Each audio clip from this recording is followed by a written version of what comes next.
Hello, everybody. Welcome to 2 for Flying. In today's stream, we are going to do a little bit different. So I just got this Citation S550. I have never flown it before, and I have absolutely no idea how this thing works. But I have the normal procedures right in front of me, and we are going to figure it out together today. So the plan is to eventually try to get from Grand Canyon Airport, where we are right now, over to Jackson Hole Airport in Wyoming.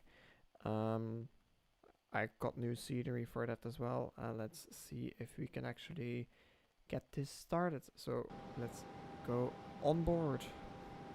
Um, so let me get this out of the way first. I have SimBrief up, and it's been telling me that I can't fly this flight because it's outside of the range of the aircraft. However, I find it very hard to believe since it's a very short flight, and yeah, because the range table tells me that there should be enough range. The performance graph does tell me that we should be able to get there easily. So we're gonna try. If it doesn't work, I'm gonna have to cheat and add some fuel mid-flight, but we're gonna try first. And I just got my navigraph up here. Don't know if there are any approaches in Jackson Hole. Let's see what runway they would be using. First of all, let's see if there are any departures here. Yeah, there are, but I don't think we need to get one of those. So I have the IFR flight plan up here. Then the winds in Jackson Hole are 23010. So I want to get up on my navigraph. I want to get my diagrams up first.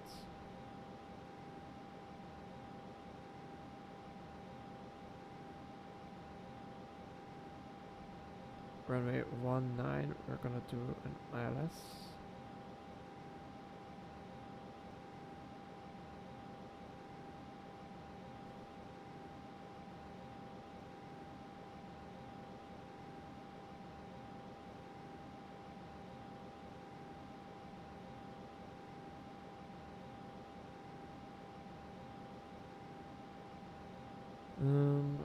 Which one? The ILS Yankee or Zulu? I don't know.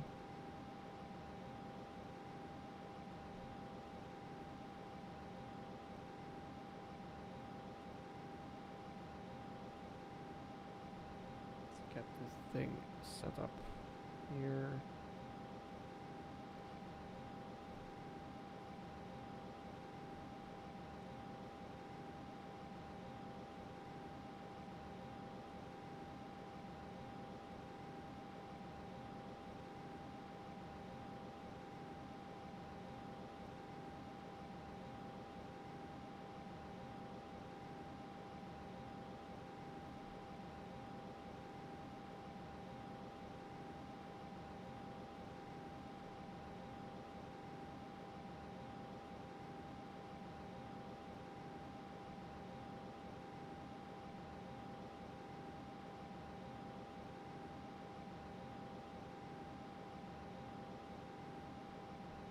We're gonna pick Zulu because it has the lowest minima and there are some clouds in Jackson Hole.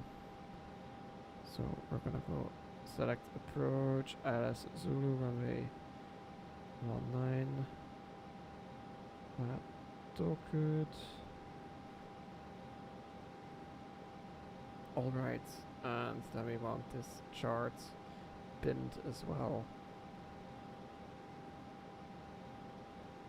Okay, I think this starts to make sense now.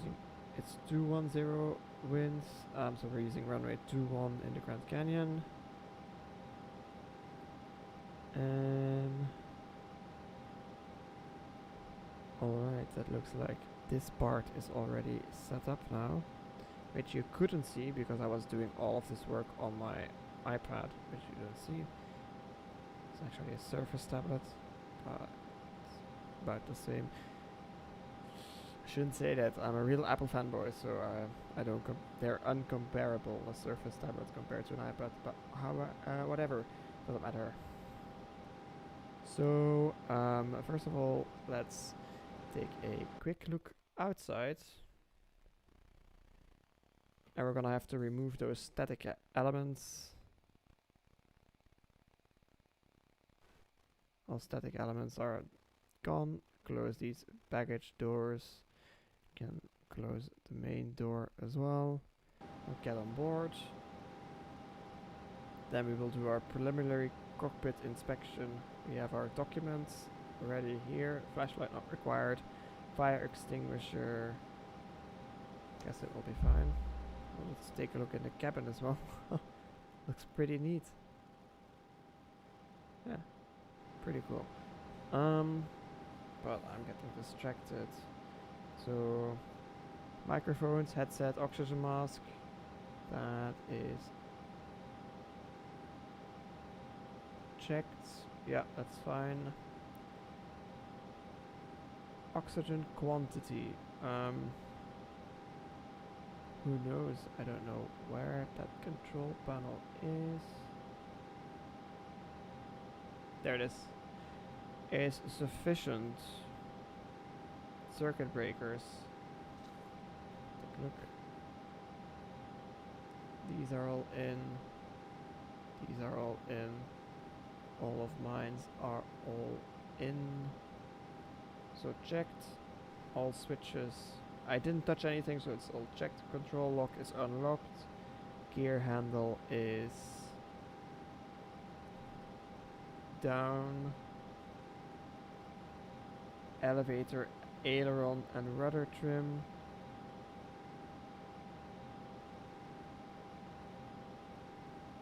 So this is in the takeoff band. Rudder trim, I have no idea where the other trims are.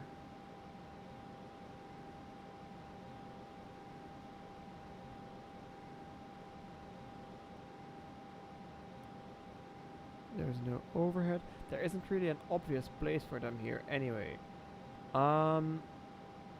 You guys probably know where they are. I don't know yet. I'll know for the next time. Flap handle is up. Yep, and our flaps are outside up as well. Throttles are cut off.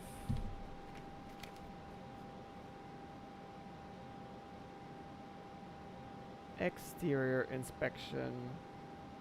Let's say that is not required.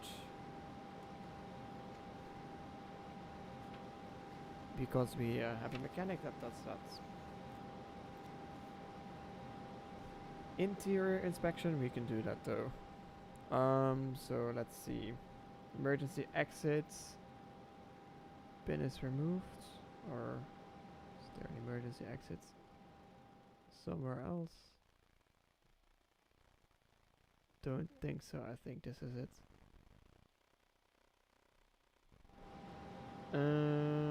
Passenger seats and belt are checked. Package is secure. Door entry lights are.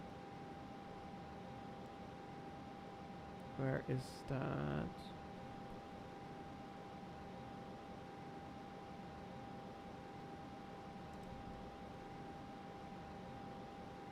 Oh, this is so complicated. I have no idea. Okay, doesn't matter. That's all fine. The inspection should be fine.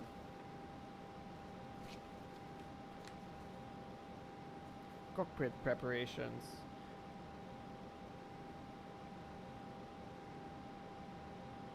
Okay, oxygen mask is checked.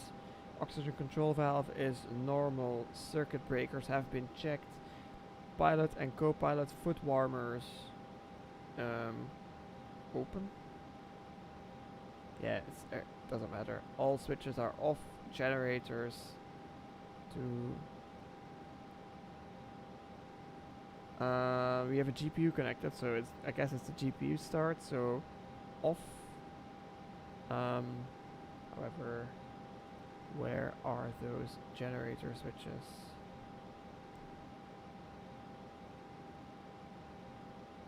I'm guessing somewhere down here.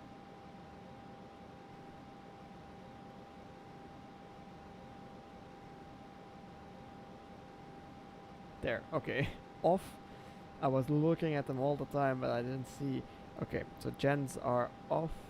Landing gear handle is down. Throttles are cut off. Um, battery switch. We'll go to emergency. If I can find the battery switch. There it is. Emergency. Should it light up now? I think it should. However, it is not lighting up. So we'll go to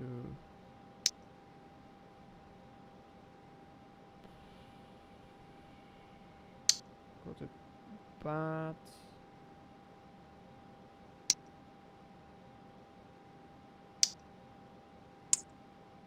Okay, so it did light up. I didn't just didn't see. So we'll go battery, and we will ATIS and clearance. So I have the weather with me. I don't need an ATIS and no clearance required since we are not using any ATC today. Battery switch to battery. Volts minimum of 24. I'm expecting a volt indicator to be around there somewhere.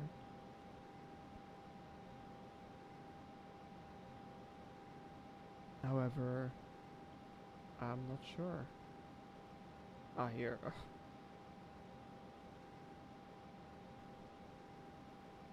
It doesn't look like... okay. Yeah, that's sufficient. External power unit connected, so we'll go... should be connected on here. I don't know where that would be.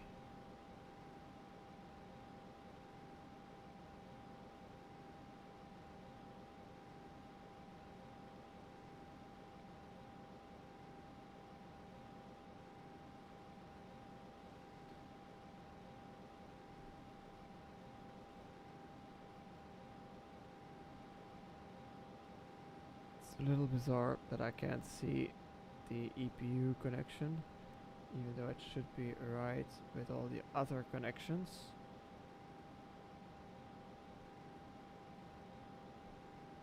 Am I really missing something that big?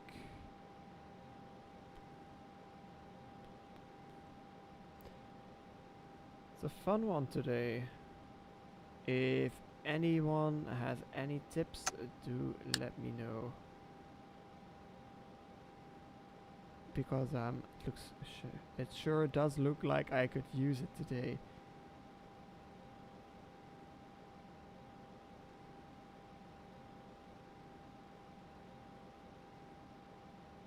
You know what? We're gonna do it on battery, so we'll go gens on, and we will switch off the ground power unit here. I'll figure this out later. I've suffered enough by trying to find it. Alright, so rotary test switch. That one. Left engine fire. Right engine fire.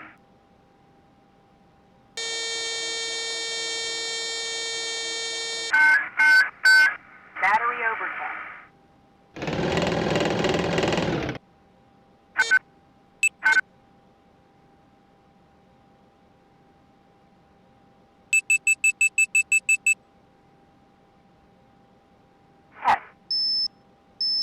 TAS, system test OK.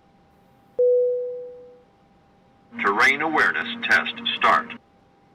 Terrain awareness system passed. Terrain awareness test complete. Left engine fire. Right engine fire. Ready. Alright, so the annunciators have been all tested.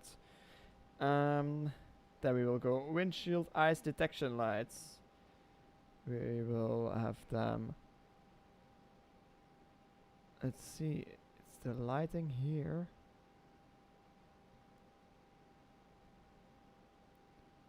It's ice detection lights.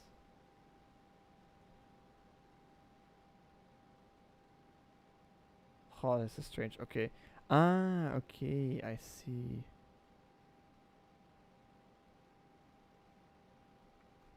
It's that one, and then we want some lights on.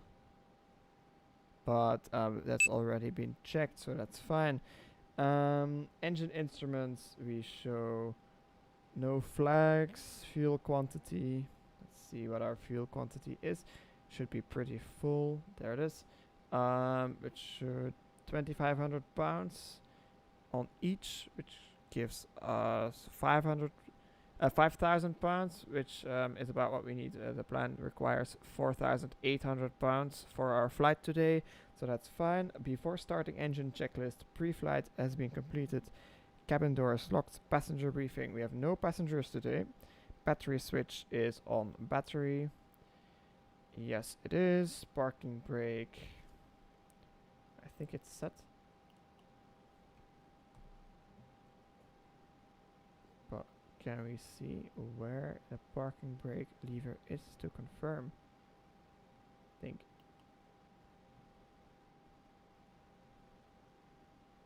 Aha, okay.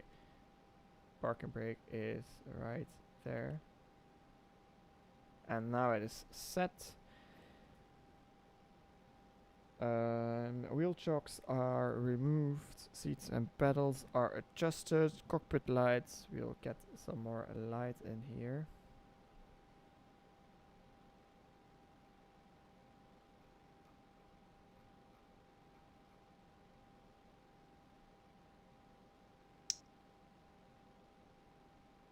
Cockpit lights are as required. Rotating beacon will go on. Alright, engine start checklist. First engine start, so we'll go left engine start.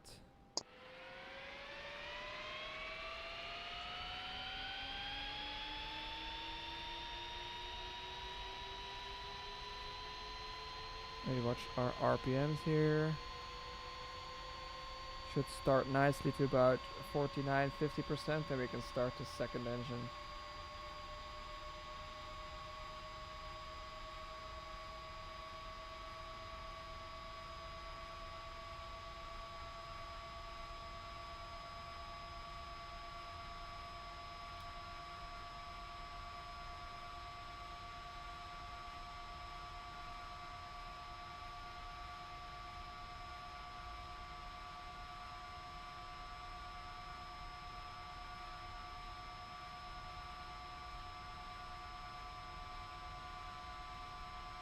Are we supposed to do something here? It feels like we're supposed to do something to get this engine started.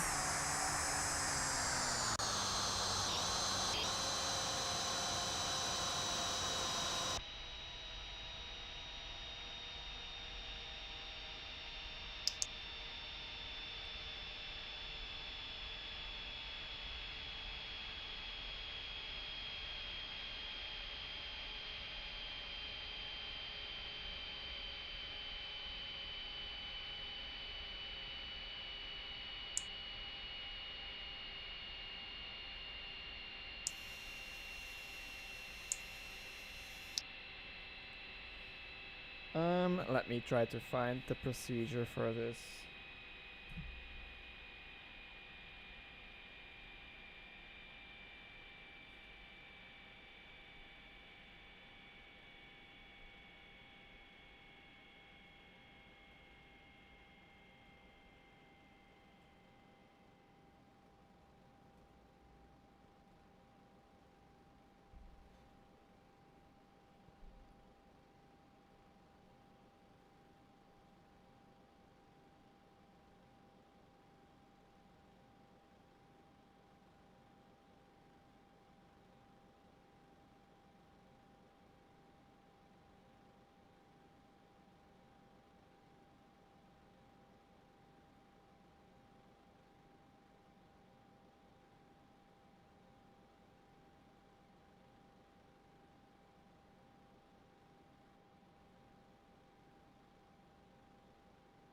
Alright, I was looking in the right place. There should be some pins holding these throttles in. And I think I probably want to have those removed.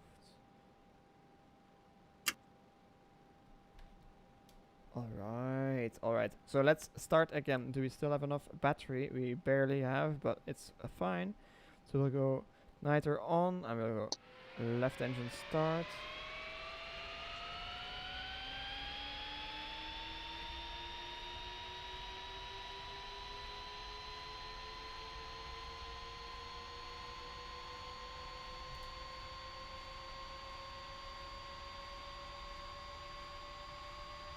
So we introduce some fuel.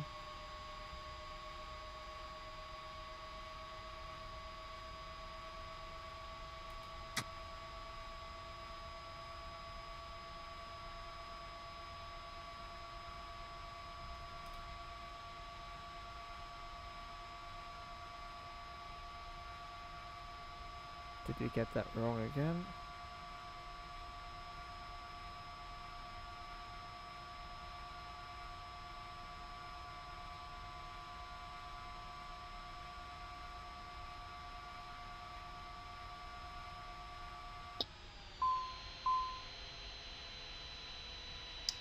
Alright, let's try this again. This is still not working.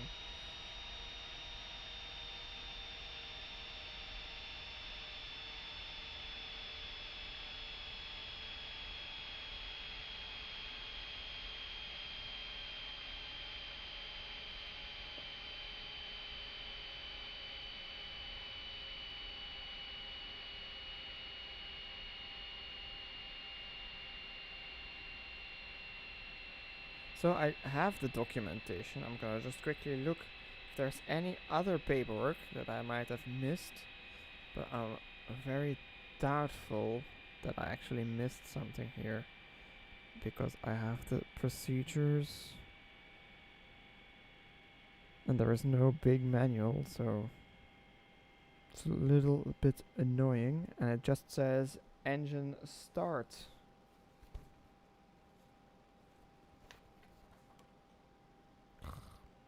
Alright. Got it showing back here. Nothing there.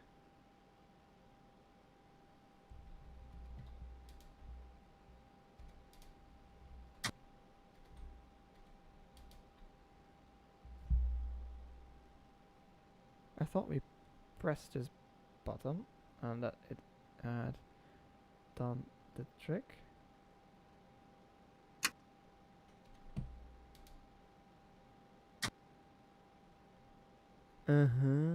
Alright, and let's do this again.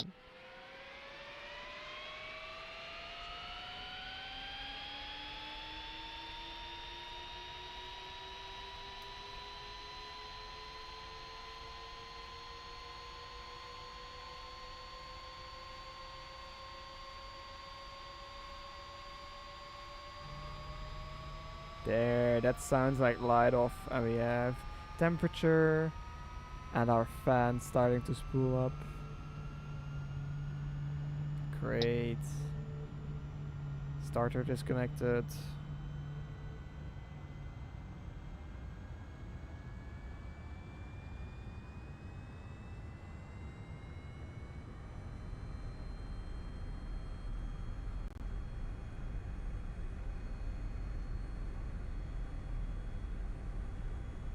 Engine is stable. Right engine starts.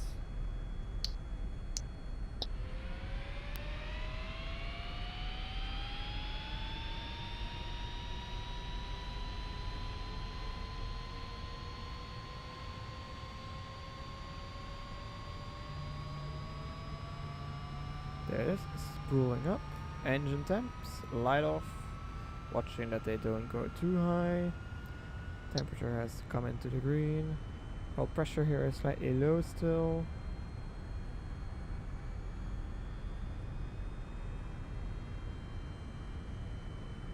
And stabilizing.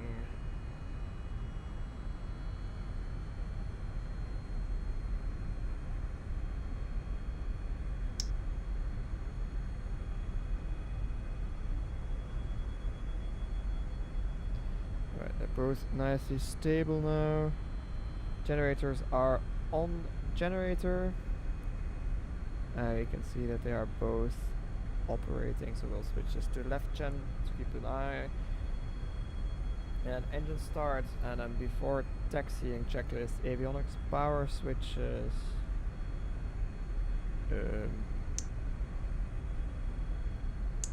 Go on. That's nice.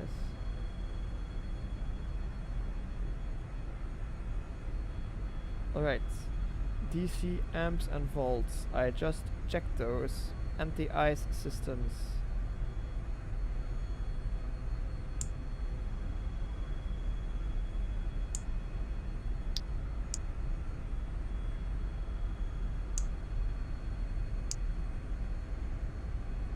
Yeah, those are checked, it's fine. Passenger advisory lights, passenger safety, where are those? I'm expecting them. There. On.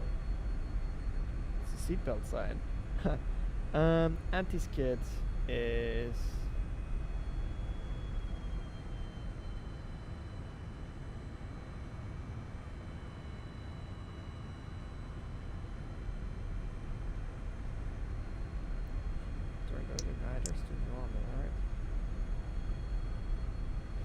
Anti-skid is on, but let's see where that is.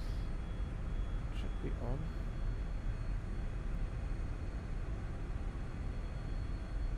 Expecting it to be near the gear. Anti-skid on. Gyro pressure, that was somewhere up here, right? Yeah, in the green. Battery temperature is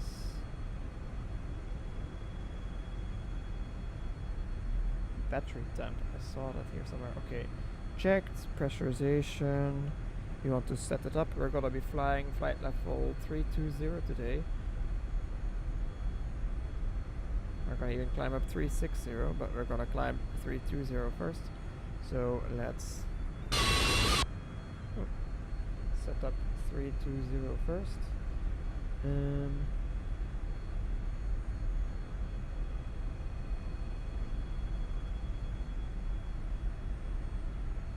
320 is set.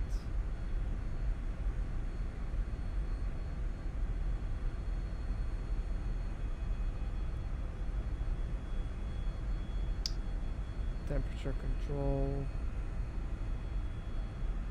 Auto. Pressure source. Go from left engine.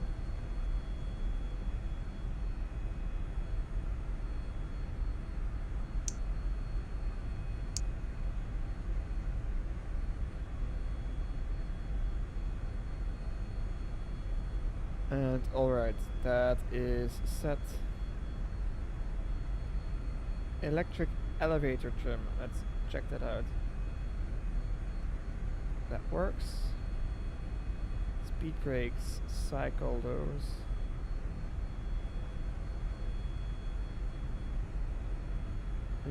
I need to bind this button still to my speed brakes.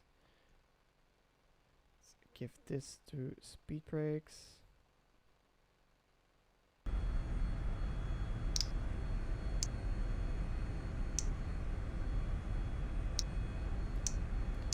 That's actually a button here, so maybe take a look.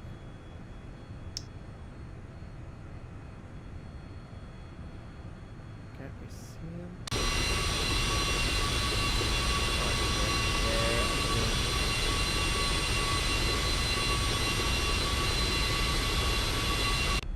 Alright, that's cycled.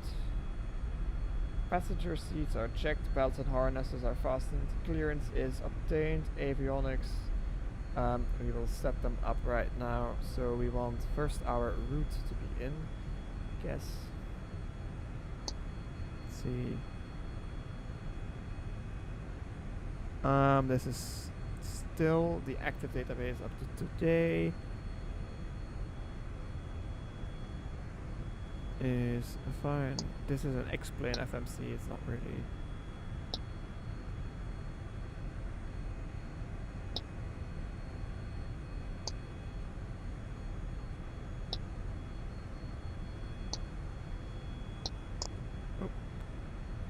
That is a mistake.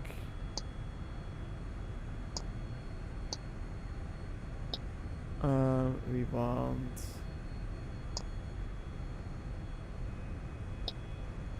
right, doesn't this work as wanted?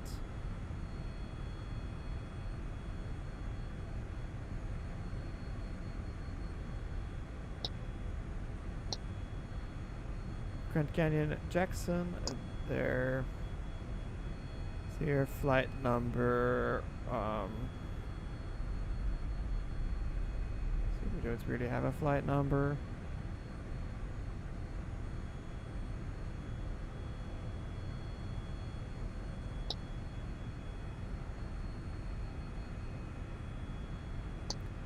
Okay, flight plan is in.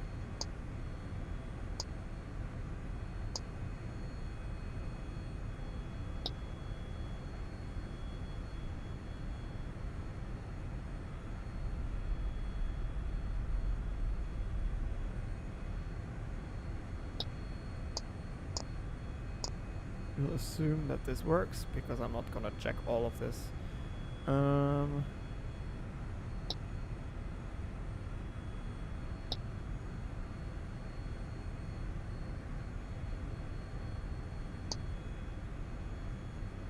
Cruise altitude 32,000. It's in there. I'm not really familiar with this system. Doesn't really seem that realistic yet, but we'll see if I can fix something about that. No departure, nor will we do the arrival, but we will be flying ILS Zulu, if I'm not mistaken. Yes, Zulu 19. Just transition. Execute. Runway 21. Execute. 21.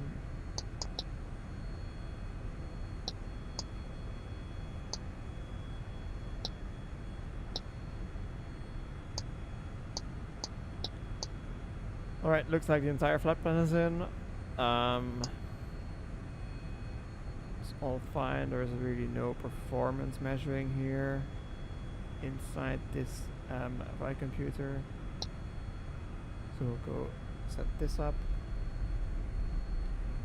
We want the altimeter in Grand Canyon is, let's see. I apologize for the very slow pace of this stream, but we will get moving pretty soon. 3021. That's what happens when you try something out for the very first time. We'll go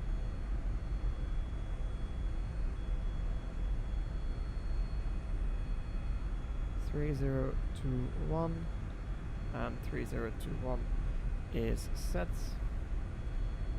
Attitude looks like this is working. This display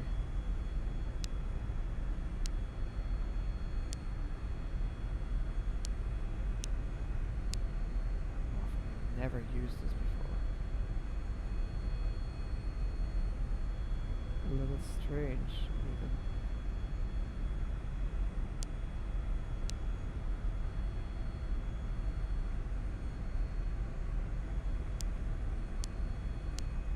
Can we look at the flight plan through here?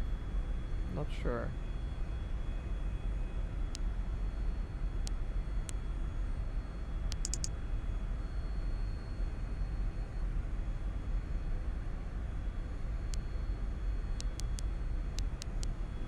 Can we select the heading here or can't we? Or that's down here.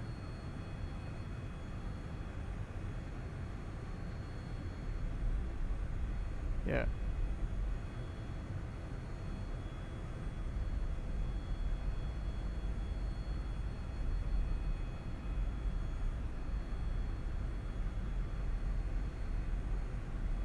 Oh, that's gonna be annoying to set up.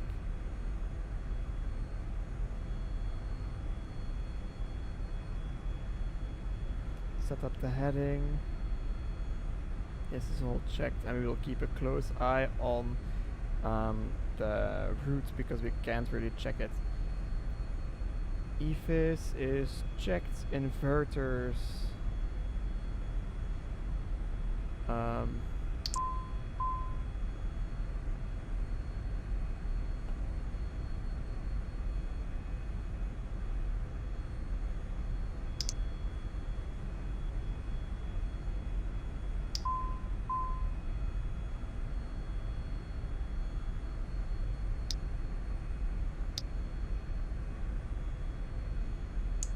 Test buttons work, so they are checked. Passenger heater off.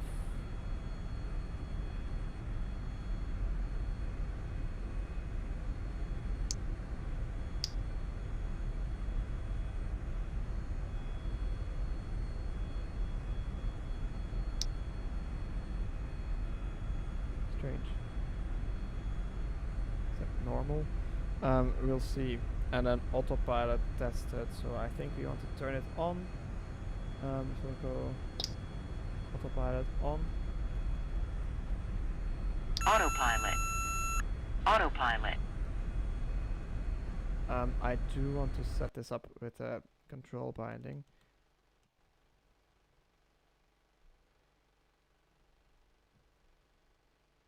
Get this saved as Citation.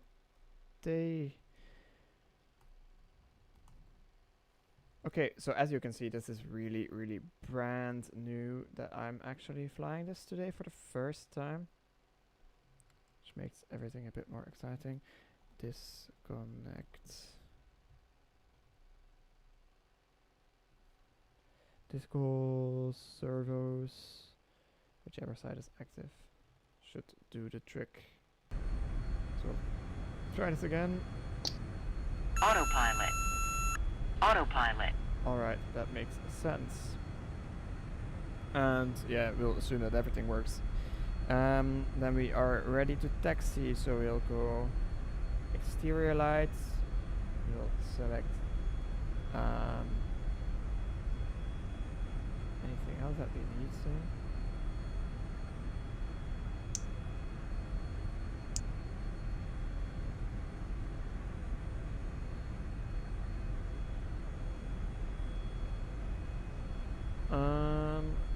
Let's take a quick look.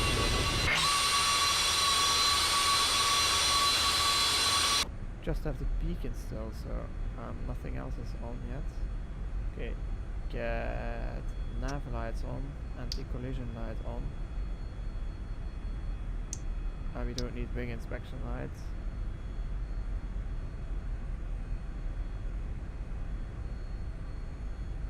This looks like this is all set up correctly, so we will go start our taxi. Exterior lights is required, brakes and steering. We will start moving.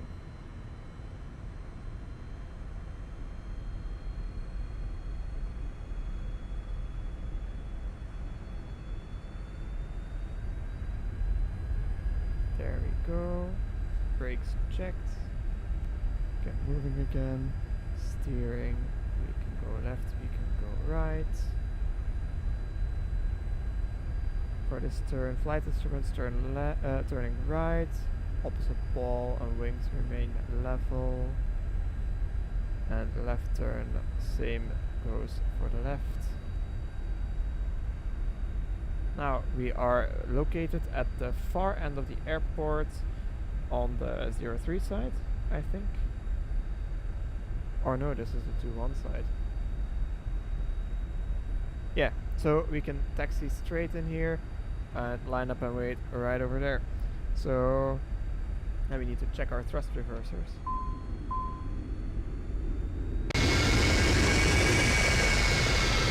Are also functional. So that's checked, taxi checks checked before takeoff. Checklist is going to be anti-icing. What do we need? We'll need pitot-static heater on, and the rest can stay off until we get into cloud. Flight controls will go full forward, full aft, left, right, rudder left, rudder right, free and correct. Flaps and trim. So trim is set for takeoff. Flaps, we're gonna go flaps takeoff. Flaps are set. Takeoff data. So we'll go a full power takeoff. Crew briefing, and so we're flying straight out, and then after we depart, it will be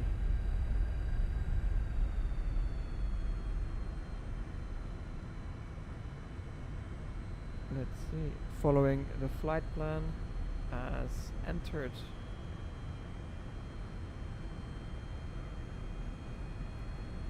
And we are cleared to line up.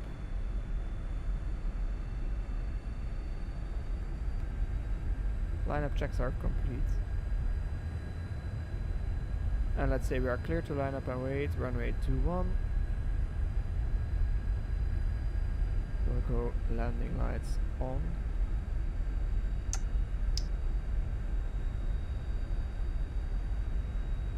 Ignitions to on.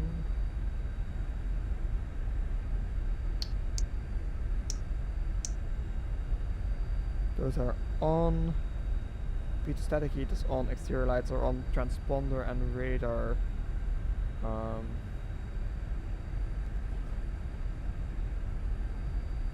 is currently off.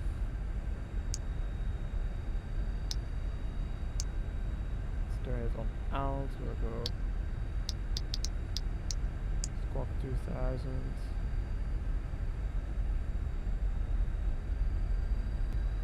Annunciator panel is completely clear. Throttles, we will set them for takeoff pretty soon, and then engine instruments, we will check them also.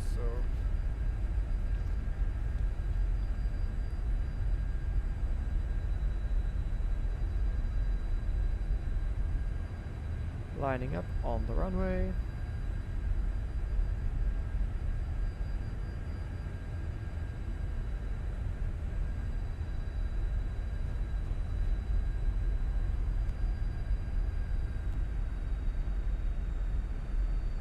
Set power. Power is set.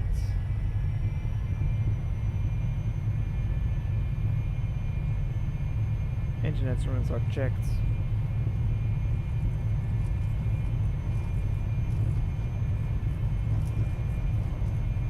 $80 knots.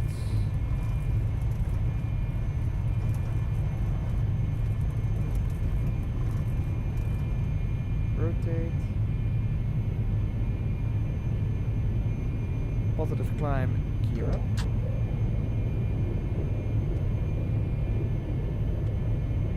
Yaw damper on. Then flaps up.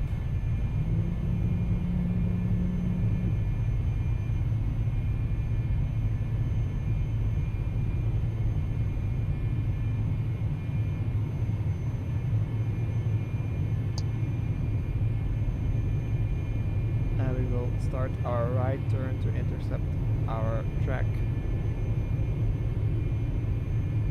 Conditions go normal and select a climb thrust.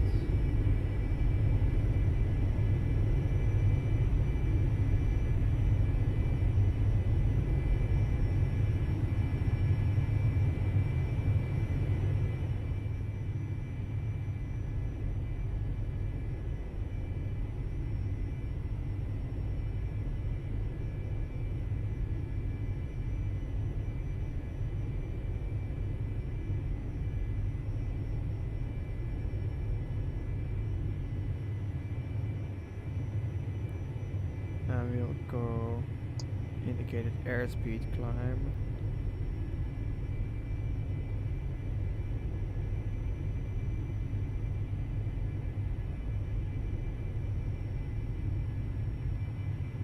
And as we look in front of us now, we have the Grand Canyon straight ahead, which is actually a pretty nice sight.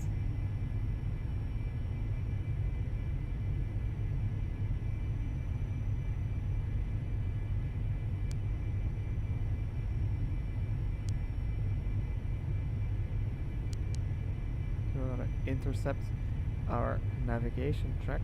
right there. Trim it for a nice gentle climb up.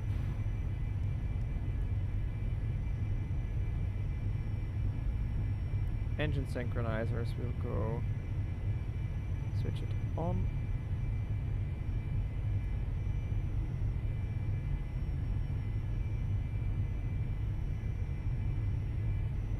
And we'll have to do a quick check of our pressurization systems.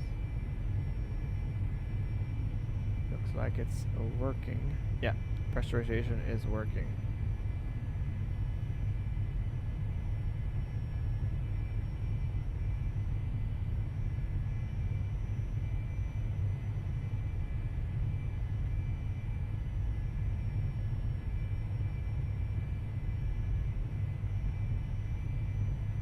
Okay, I don't know how good this GPS, this autopilot system is, if it can intercept the GPS track from there. We just broke through the clouds.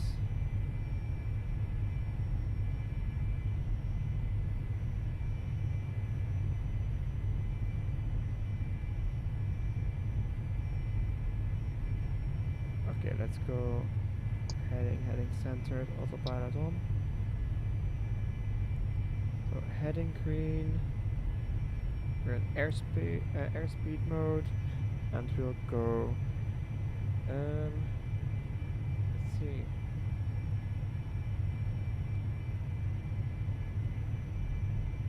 direct fix through now, but if we make a right turn we can go direct cocker. Might be a better idea, so we'll make that right turn.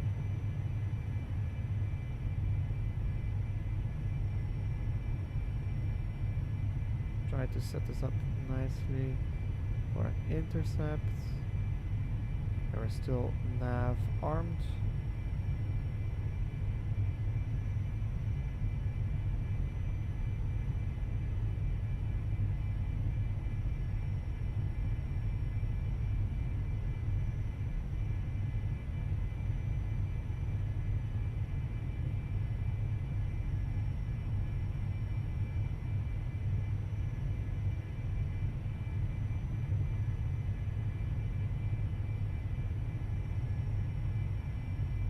Yeah, nav armed and still good ways to go.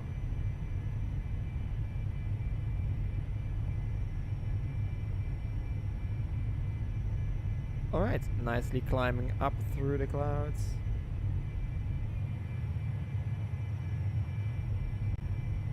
See what a nice view the people have in the cabin.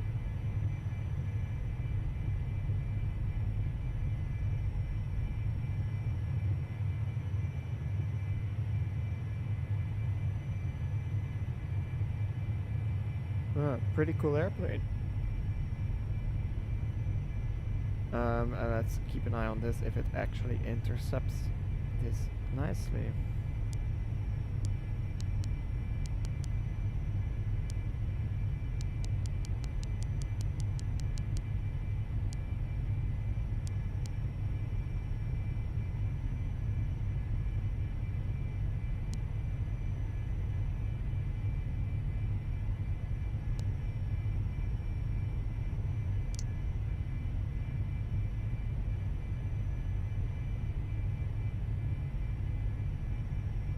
We're no longer in nav mode? Oh, we're in nav mode. It's no longer enunciated. Aha, so we were in the wrong flight mode here. Okay, makes sense. That's why it's important to cross-check, and that's why I didn't want to intercept, because we were trying to track a VOR and we weren't tuned to anything. Alright. Just past 18,000 feet, let's go standard.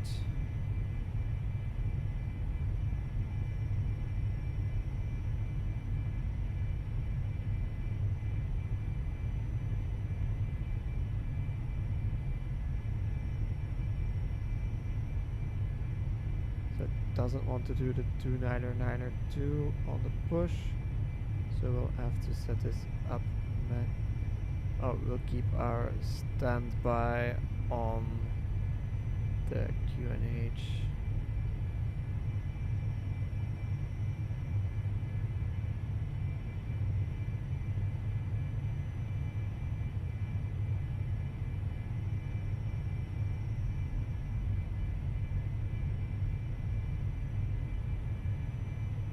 Alright, so that's set, and we can also turn these landing lights off.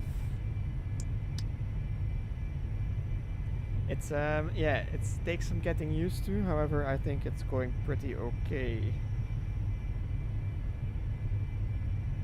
And actually we can switch off the fasten seatbelt sign as well.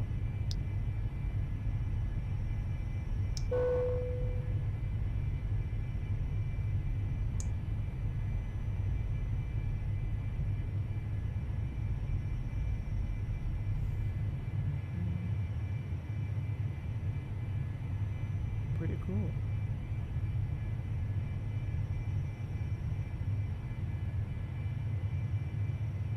Is there actually an oxygen mask here?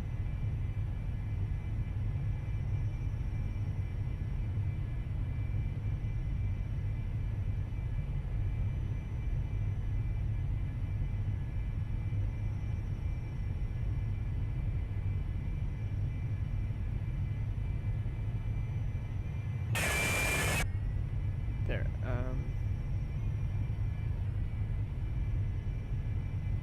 that's what I want. Glance at the cabin altitude.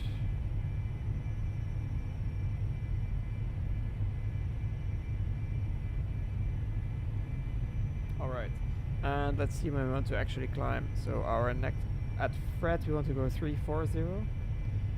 And Fred is actually next to Cocker, so once we get to Cocker, we can start looking at when Fred arrives. So we're on nav now, we are on our course, as you can see on our CDI, nicely climbing up, gently. And I'm gonna do a quick check of what our cruise power should be, that I'm actually having the correct thing.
So it looks like we can get our cruise power setting a bit higher.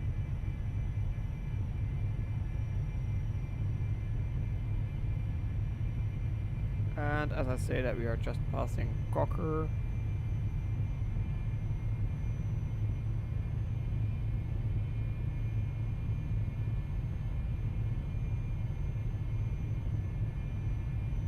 And do I have outside air temperature indication somewhere? There it is.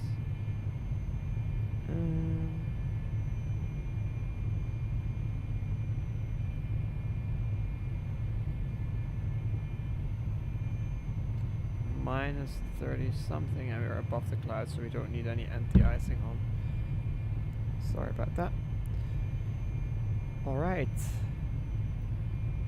I think I'm starting to get a hang of this airplane and see what actually needs to be done in order to fly this properly. Also keep a close eye on our fuel consumption. See at Cocker how much we should have burned.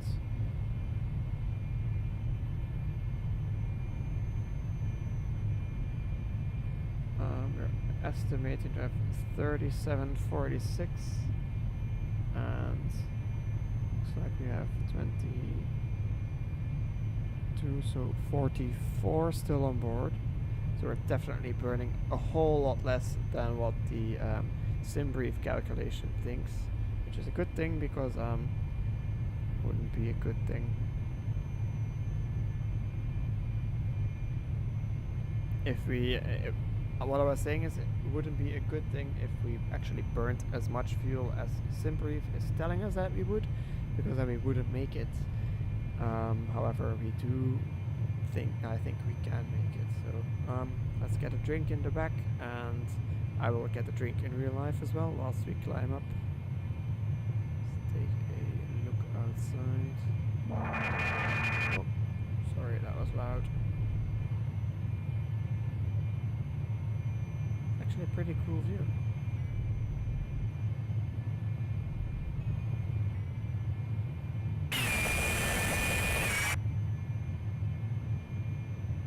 Just playing around with the views a bit. Okay, I'll leave you with this beautiful view of the Arizona desert as I will be back soon.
Hello there. So I am back. Apparently we did climb above 320, even though I set up 320 in the computer. So must have not have had any altitude armed. So let's try to get this fixed then. It's not really good that we are so high already. It's supposed to be up at 350 until Tango Charlie Hotel, which is Wastachfjord. It's definitely not where we are currently, but might be not a bad idea to continue to climb up there. First of all, I need to find somewhere to select an altitude.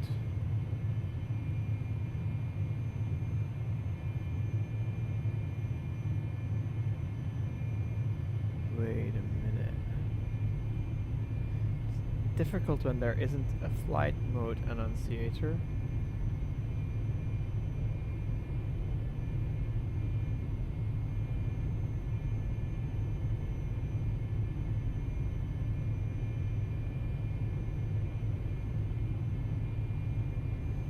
Or there is a flight mode annunciator. There is no altitude setting.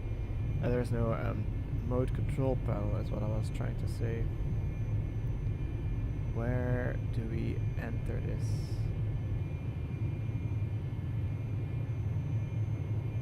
Maybe near the autopilot.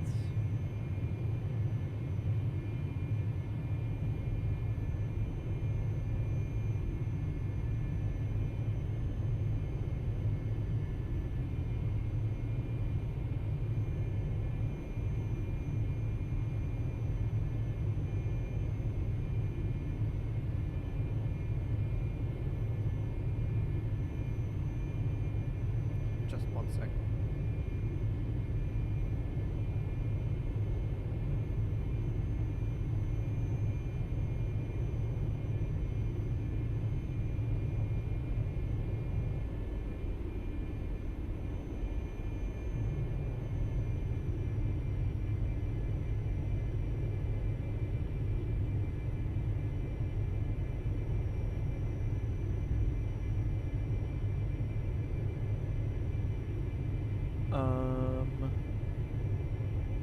Not that. This is all radios.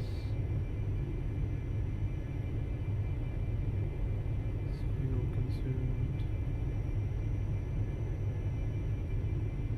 There is an altitude select button. So that means that there should be an altitude selector as well. It can't be this, is it?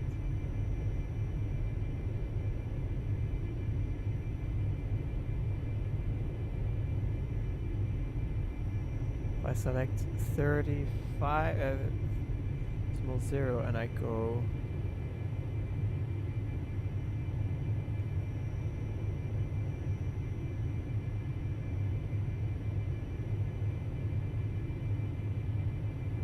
oh damn.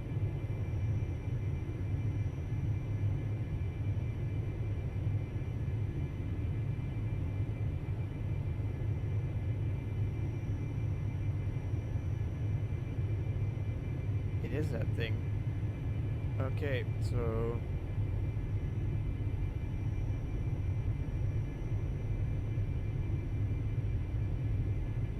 6,000 and this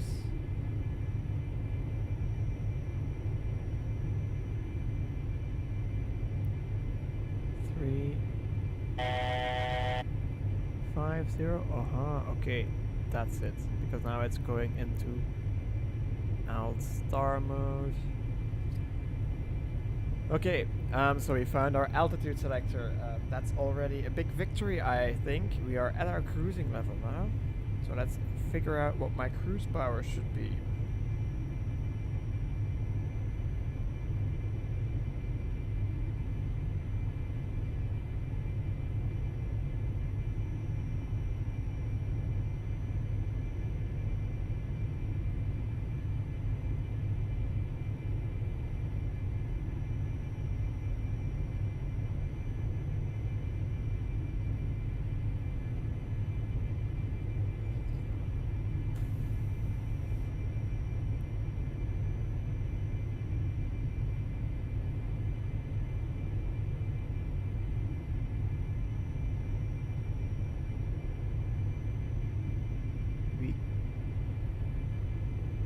looks like we can get more power out of it. If we want, we can select 106 maximum.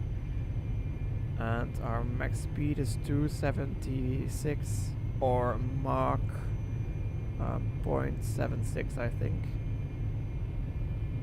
And neither of those are here yet. We would be... Yeah, so we can accelerate a bit. And we'll let it accelerate at its cruise climb power of 106%. Oh.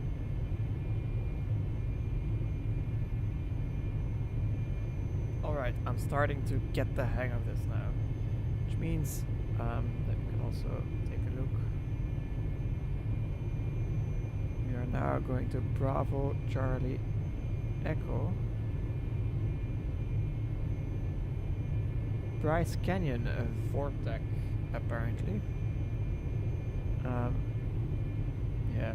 I don't have the ortho scenery for Utah, so Bryce Canyon won't be as pretty as the Grand Canyon was. However, we're not gonna see anything anyway with these clouds. I'm gonna leave the airplane settle, cruise a bit, and keep an eye on that speed.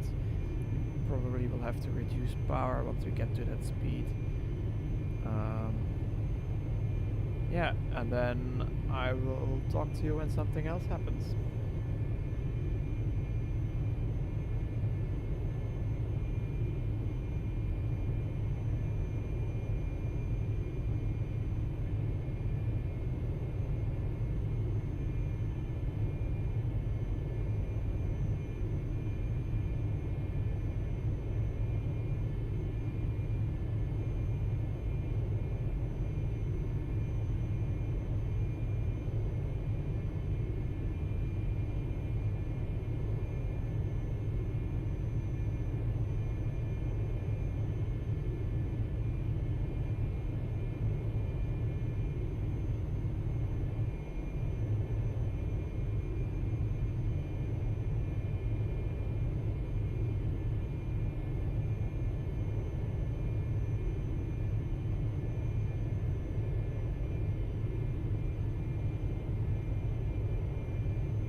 Alright, I found something. This is really cool.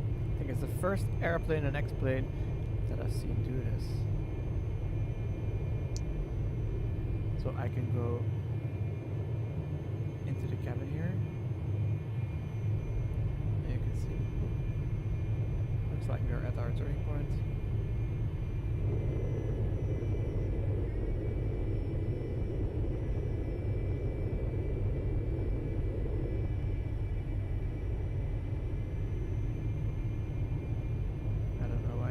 Reduced power there. I'm gonna have to keep an eye on this.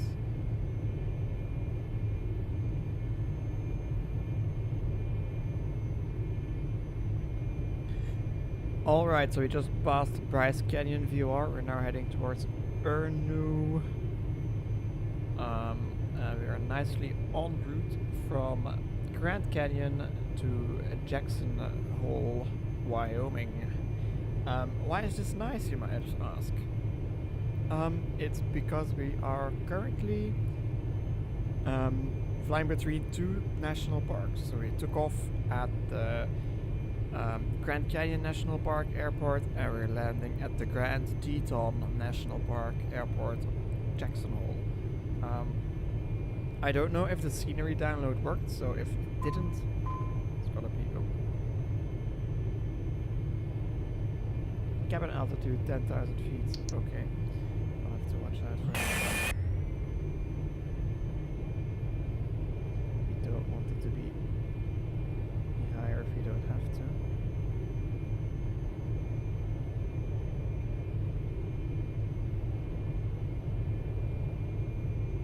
I don't know why it doesn't work, because aircraft altitude was 35 in the middle. Or does it work like that? I don't know. This aircraft should be able to cruise at 43,000 feet. You see the differential pressure is not that high yet, so drop that cabin altitude down back below 10,000 feet to get oxygen for the passengers. Good thing that we heard that warning, because we don't want to get hypoxia. What else was I saying? I was distracted. So first of all, I was talking about these passenger sides. So I can switch them on. Smoking sign, and then I can go switch the seatbelt sign on, which is the down position.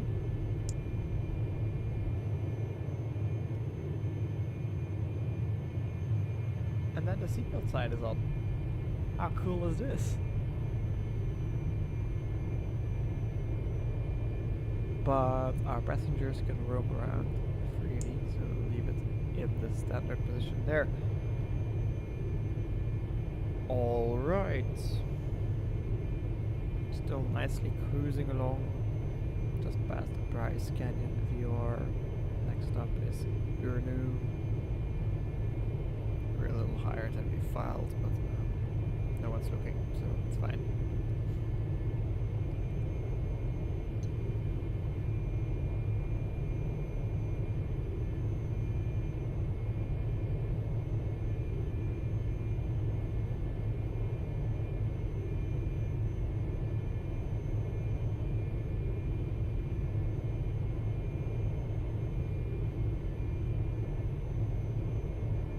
Now, since we have a little break, I'm going to set up my ILS frequencies already. So we have our 2 NAV frequency set up here, 2 NAVs like this. And I'm gonna select the ILS frequency on both. So we'll go 109.1. Since we're flying the RNAV overlay arrival here.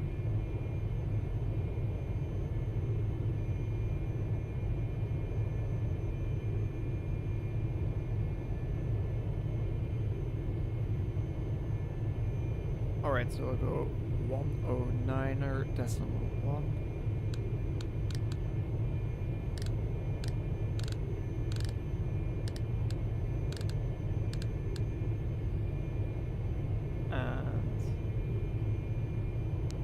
Transfer 109er.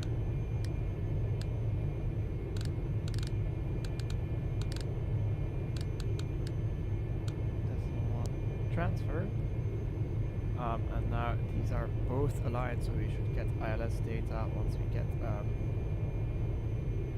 in there. Currently cruising almost at our Mach number, maximum Mach number, but we are not accelerating anymore, so we can leave our power like this. We do want to have a quick check of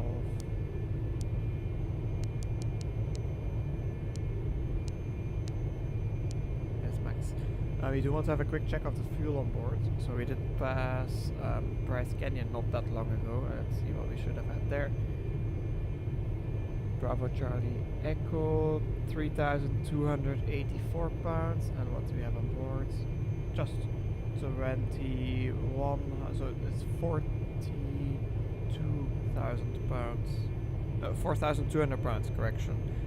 Which is plenty for the remainder of the flight for sure.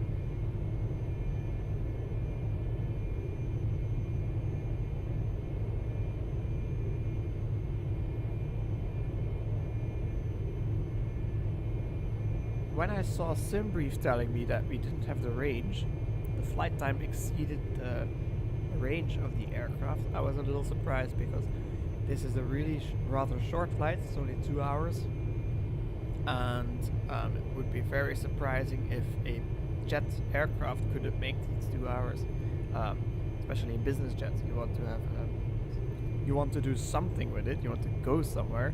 You don't want to just sit at home and do nothing with your plane in the garden.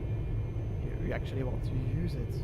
And how do you use an airplane like this? You fly longer distances. That's actually worth it. That you have some comfort compared to airlines, if you prefer private jets, if you prefer the flexibility of a private jet.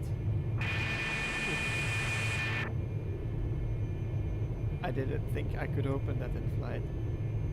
I don't think the pressurization stuff is modeled. That would have been a big decompression. Alright. Strange that there is a window like this in an airplane that's pressurized.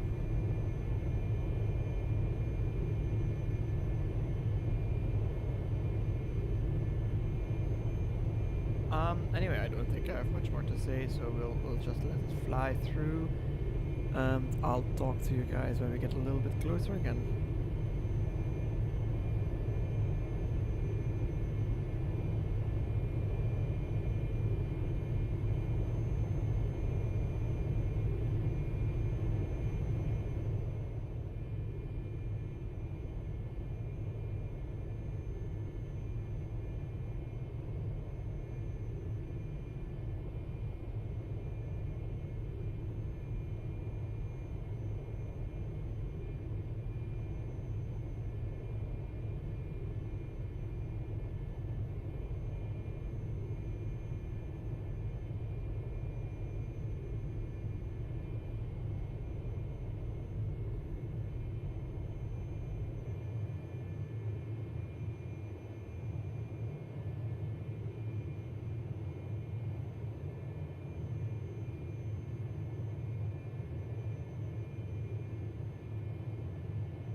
Alright, so we just passed the... this looks like we just passed Tango Charlie Hotel. We're now heading towards Bravo Papa India. On our way towards Jackson Hole, Wyoming. We do really want to keep an eye out on when we want to start descending.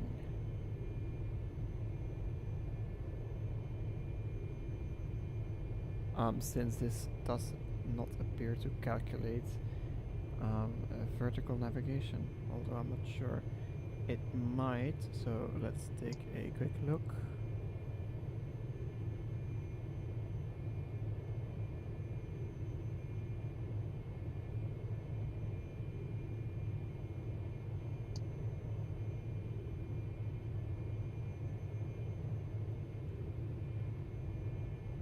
I think we might want our bank limiter on.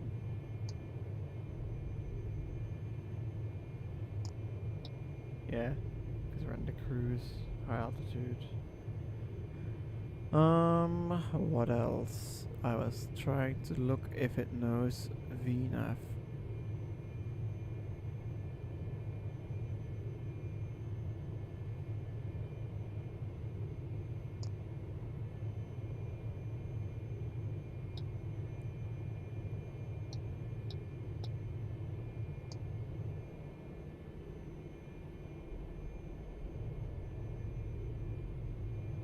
So that's updated. See if it did give us a top of descent. Looks like it did. Oh, we are encountering some turbulence.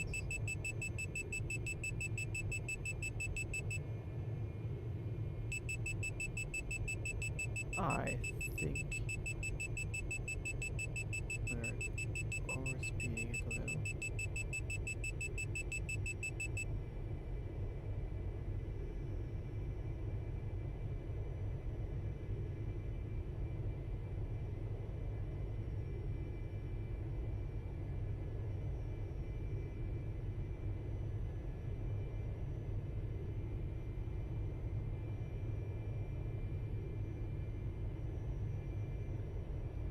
Give it a 90% with this turbulence and switch on the fasten seatbelt sign.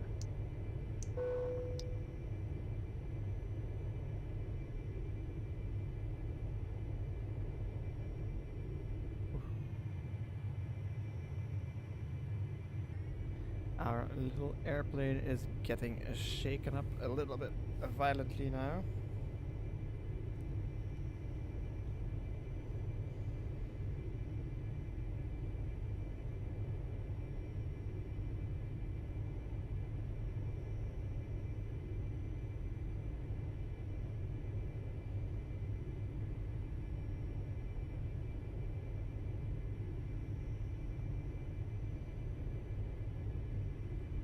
Alright.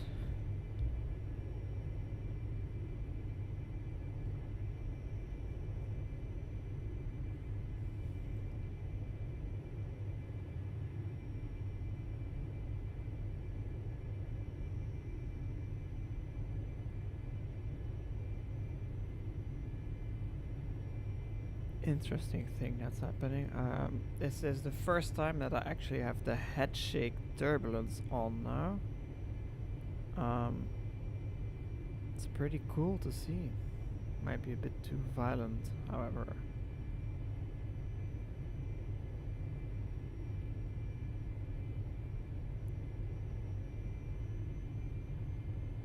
Gonna increase power a bit again, we're getting a little slow. And I was in the middle of looking at this VNAV stuff. So if we engage VNAV when we get to our descent, we're gonna have to select our altitude, which is gonna be 8,000 for platform. Alright, that seems like a good idea.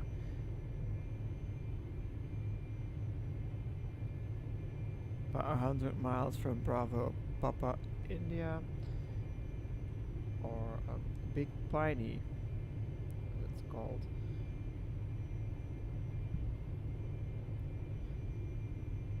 And then we will start a turn towards Jackson Hole, actually, something that looks like almost a rival. And after Big Piney, we will start our descent. Or do we wait until the next one? Yeah, Ithaca, but it's pretty close to Big Piney. So we'll do it as the computer wants. And the flight plan as well.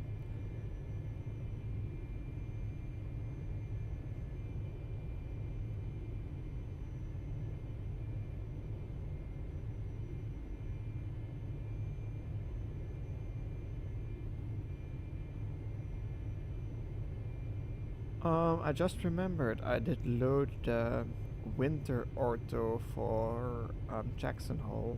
However, all the rest is not winter. So it's gonna be a bit strange, I think, to see winter when the land here is not winter. Might be worth it switching up.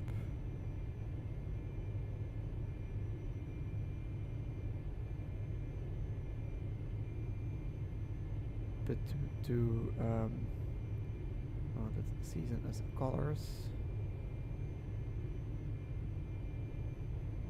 Oh, we're in winter already.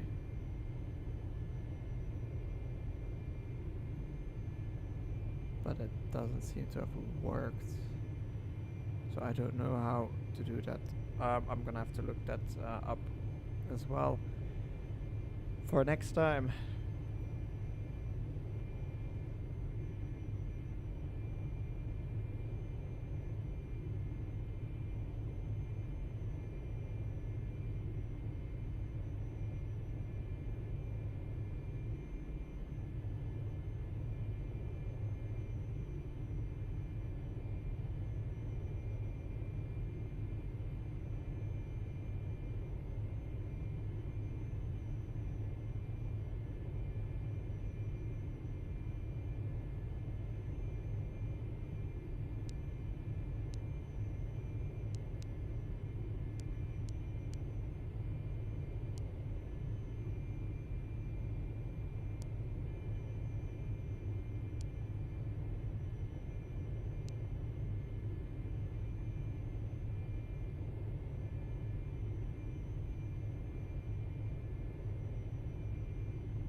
Alright, so I'm looking at my descent checklist, and let's say we're about 15 minutes prior right now.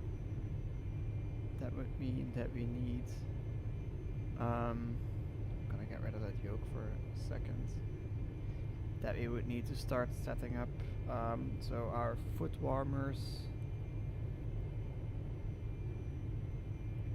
I have no idea where it actually is.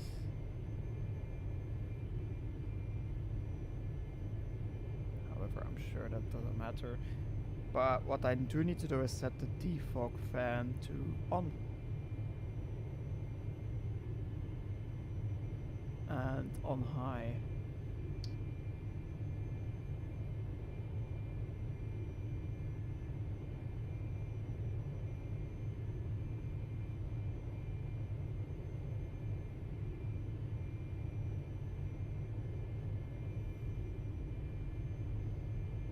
and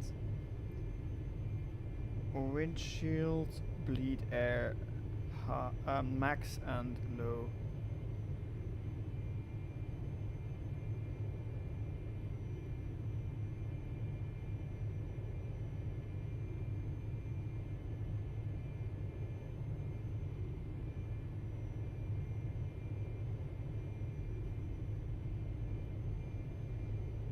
Airflow distribution is set to cockpit, and ATIS, we will just get the weather.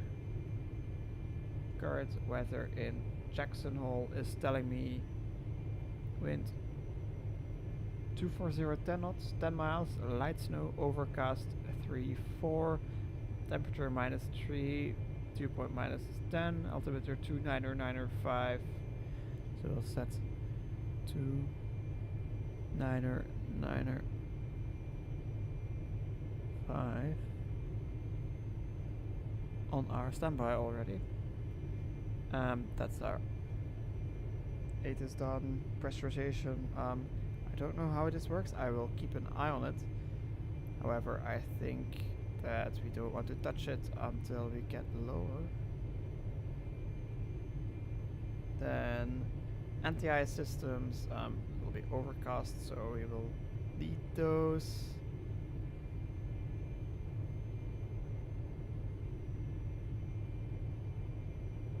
So we'll go wings, bleed on then, and engines.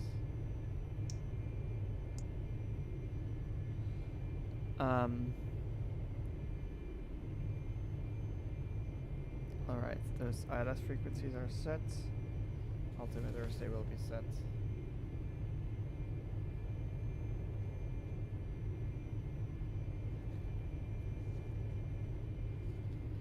And we are ready for our before descent, but we are not yet there. So once again, I'm gonna turn off my mic for a little bit, and we will continue our flight onwards up to the top of descent, where I'll be back.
Alright, welcome back everyone. We just started our turn at Big Piney, and that means that we are now 18 miles away from Edeka, and that also tells me that I really want to start descending now.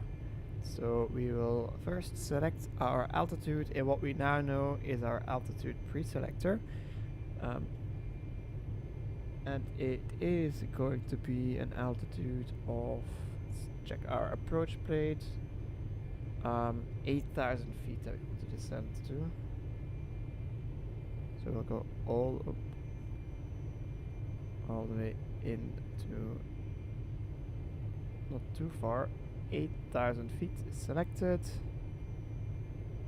Then I don't know if you can go VNAV on.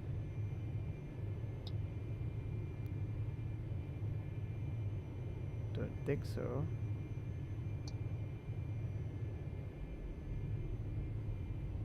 Alt cell armed. This is bizarre. I think we'll have to do it manually, which means that we'll also have to select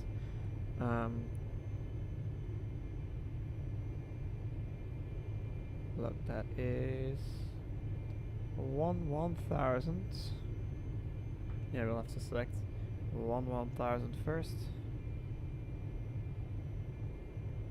Because if there's no VNAV, it doesn't know the restrictions. Allee, it's not working. We are having so much turbulence. 1,000 set. Man. We better start our descent.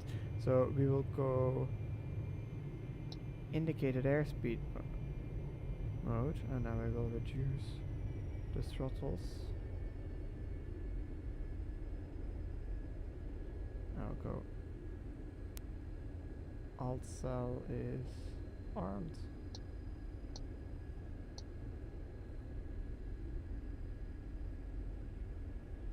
Why is it back?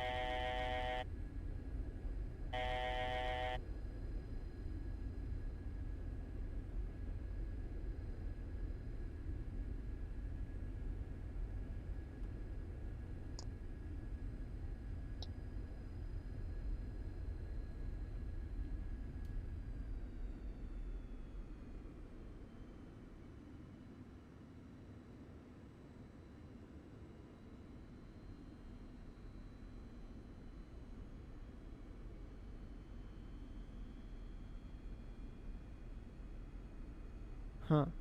Curious. We're not descending. We're just slowing down. So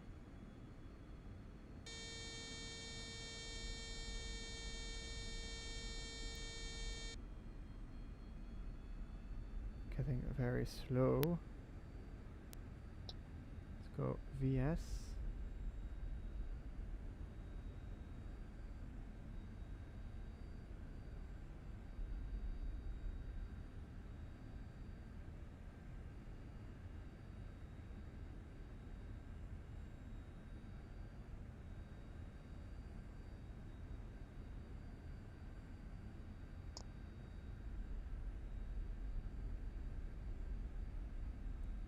Vertical speed, altitude selection is armed.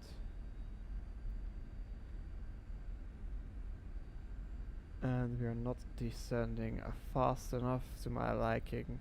So don't know how to increase this rate of descent.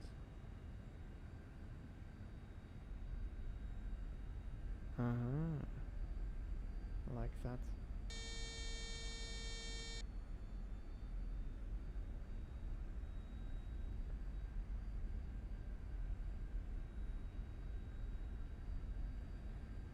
We want to be about 2,000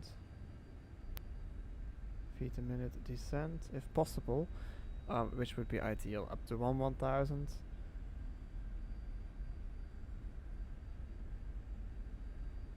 Passengers are still in their seats, and we are readying ourselves.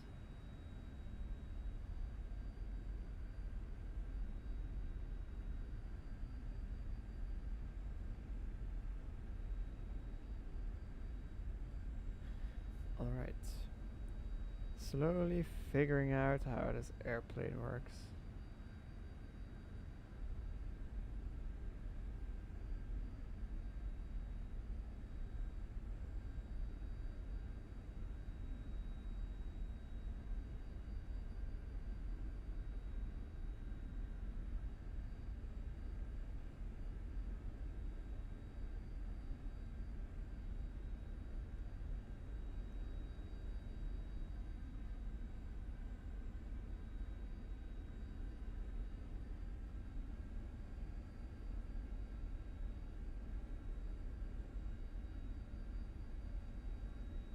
And let's start a cabin descent as well.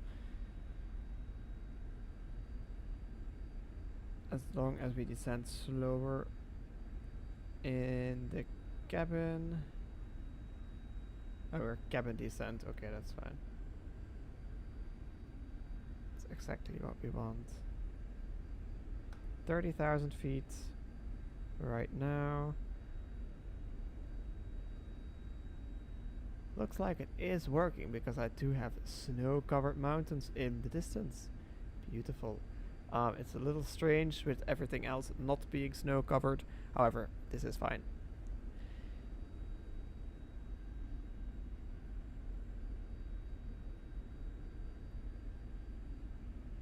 So, how would I describe this airplane?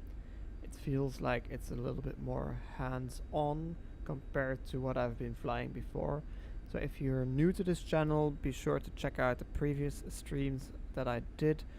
They're all up online. And what I did is I flew a 767 and an A321. That's the aircraft that I flew already.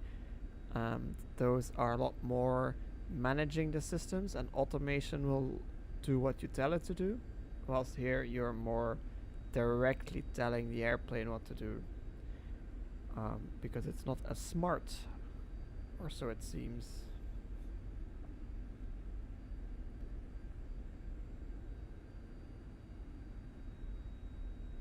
Not that I don't like the airplane, I for sure do like the airplane. It's really neat.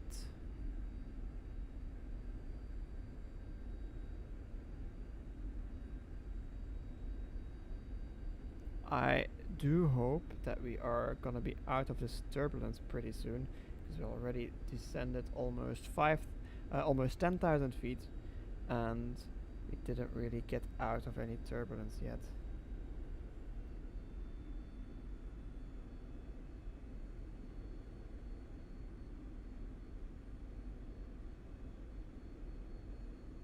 Still pretty bad.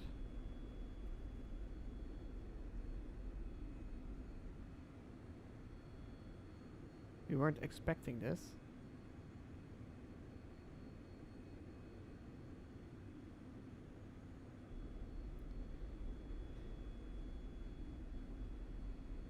Anti-air systems. Before I forget, I will go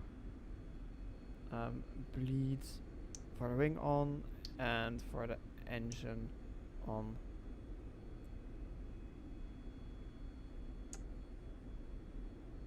Get these recognition lights going.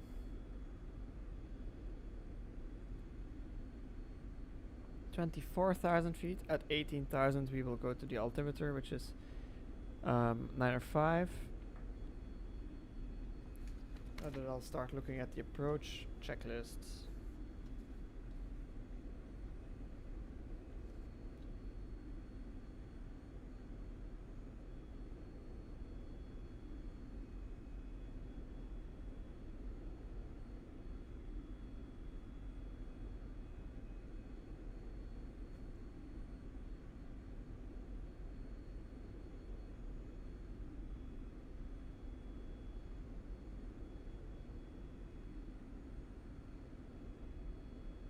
I am curious if we're gonna be able to set minimums here.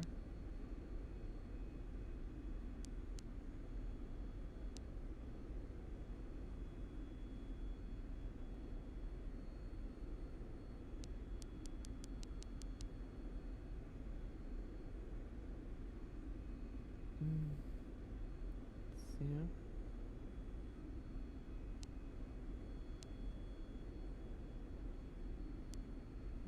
there.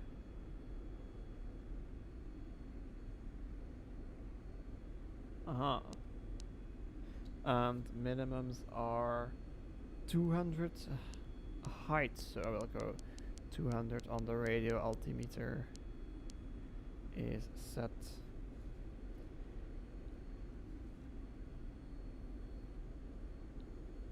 So we'll get our approach briefing done already. So landing data is as required crew briefing. So we're going to be flying the Jackson Hole ILS runway 19 approach. 109.1 is set in both nav frequencies there, the nav radios, correction. Final approach course of 187. We'll set 187 if I can do that.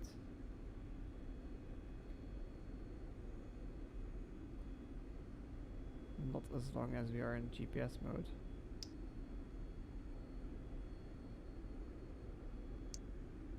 Which we definitely want to be in for now. First 18,000 coming up, so we'll select 29 or 9 or 5. Set. Set. You can see the edge of the ortho tile, the terrain tile that was loaded in winter mode. The rest is all standard. So once we get closer to the airport, it will be a bit nicer to look at. I didn't try this out yet, so. Alright.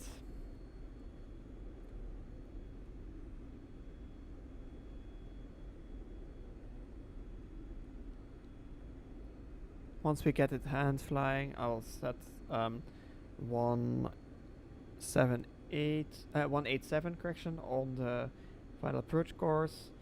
Minimums are 200 feet. We need 3/4 statute mile visibility. We have 10 or more, so no approach ban. Missed approach is gonna be as published or as directed, and MSA is 15,000, so briefing is completed. Belts and harnesses are fastened, sign is on. Avionics flight instruments are set, and radio altimeter is set. Passenger advisory light is set. Passenger seats checked. Fuel crossfeed is off. Anti-skid is, let's see, still on, I assume. It's on. Pressurization,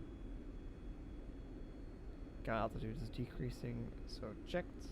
Flaps will go approach. Engine synchronizer will go off once we get there.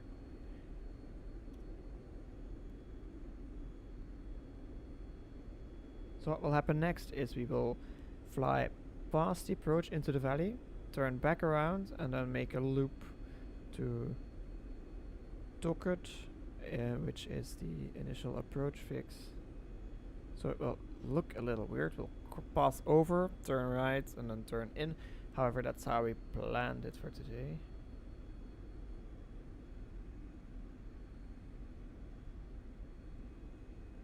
Why are we in altitude mode? We want to be in vertical speed mode and then go down. And then go altitude select. Want to continue our descent.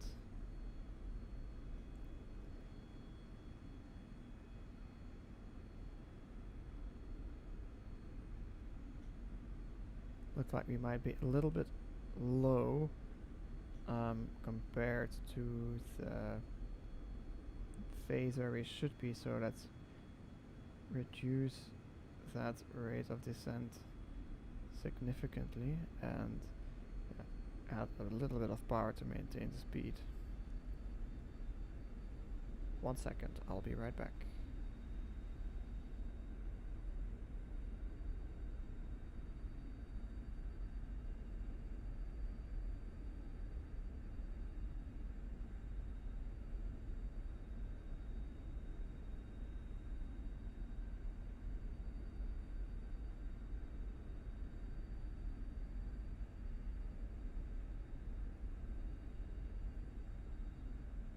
Alright, I am back here. ready to get this approach going.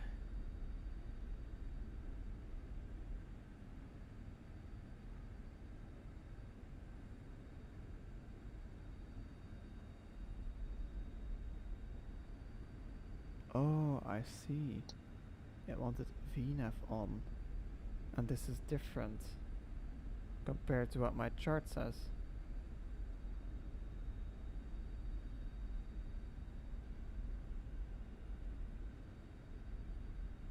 So I'll definitely want to altitude hold now, not to have any issues with terrain.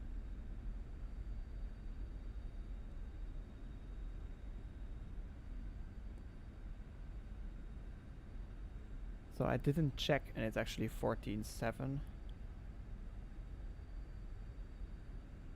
So we'll go 14.7 vertical speed, get some thrust in, start a small climb, back up to 14.7 because terrain is really a critical thing here.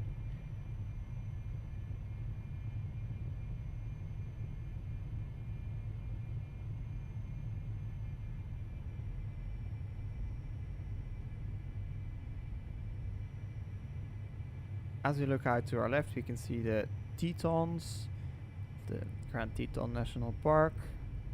Must be beautiful. I've never been here, so I wouldn't know in real life.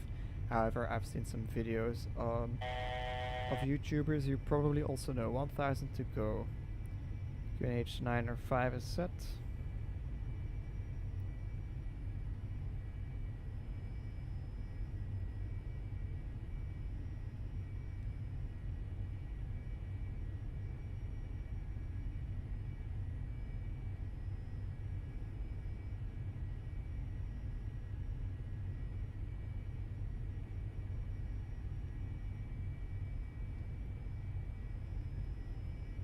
Bit of a more tough one to manage, this airplane, if you're not used to it. Or that's at least what I'm feeling currently. Alright. But we made a mistake. The most important thing is that we actually caught the mistake and that we didn't proceed to making it, and we corrected it. Because if you don't, that's far worse. Making the mistake is not good, but yeah. Let's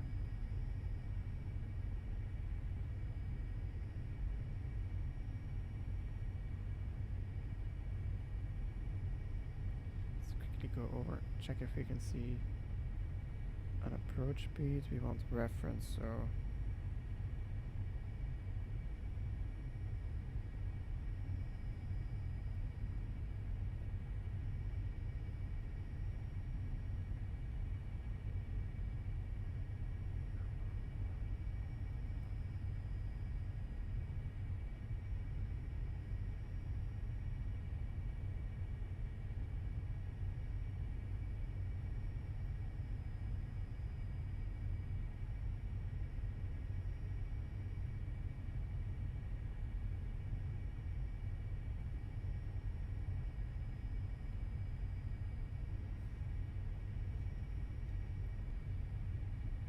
alright, so I didn't really see anything. I think the documentation is a little lacking. Oh, it did it again. I selected 14.7 and I want to descend. Little nose down. Altitude select. Let's look at this now. See why it would do this.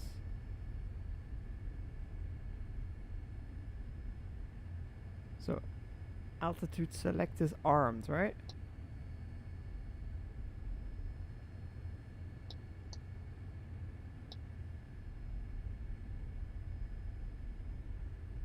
Alt cell.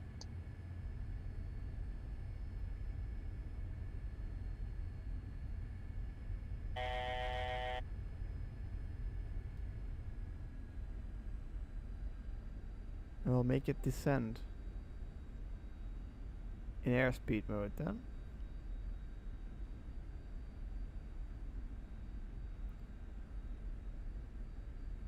And we're almost there. Do I now have to manually select Alt cell, or is it gonna level off? Altitude. Okay, so it did level off this time. Bizarre, huh?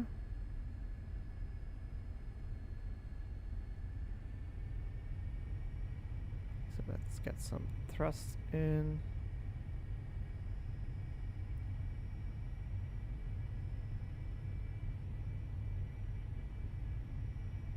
You don't want to slow down too much, even though this is a slow flying airplane mostly. So now it did work. When you're watching it, it does work. When you look away for a second, it stops working right away. And out of sheer happiness, I almost didn't notice that the turbulence now has completely stopped. So we are currently at the fix before we get to the approach, making that strange turn in a second. So we'll go out to another this fix out here, and then we'll turn in for the approach.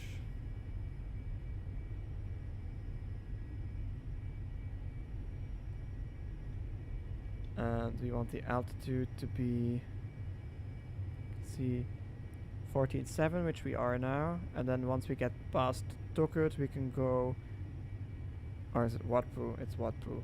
Once we get past Watpu, I'm looking right now on the chart, we can go 12.9. Then at Delta November Whiskey, we can go 11,000. Then Zibif 9,800. Then we follow the profile down.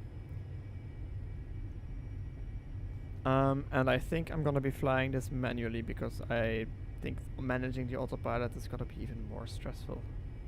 So I'll just select and fly instead of knowing what mode I need.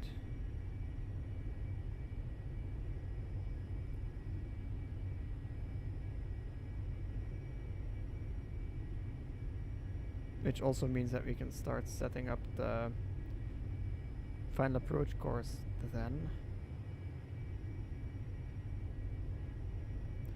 And what else is going on now? We're getting a little fast, so let's get about 70% power. I'm not familiar with the power settings yet, so just figuring it out. The documentation is lacking, so we really have to try it out in the airplane because it's a simulator. You can. I would prefer to get a pitch power table or something to get some data in here. But this is fine as well. My anti-icing is already on for a pretty long time, however, we didn't even enter the clouds yet. Making that turn onto the approach, so we're now onto the approach to direct Tokut.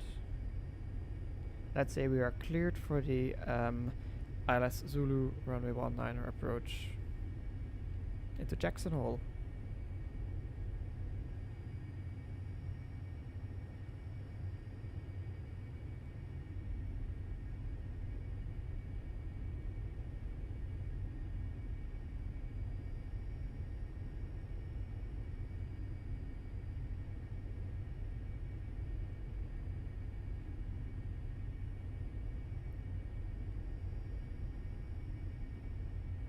Seems nicely holding a speed of 180, so I set the puck there.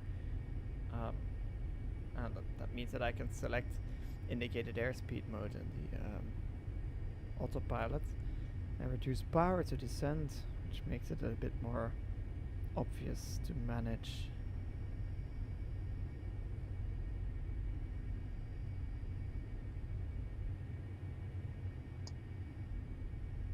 You are still on low bank, so it didn't work, obviously. Okay, I still have a lot to learn here.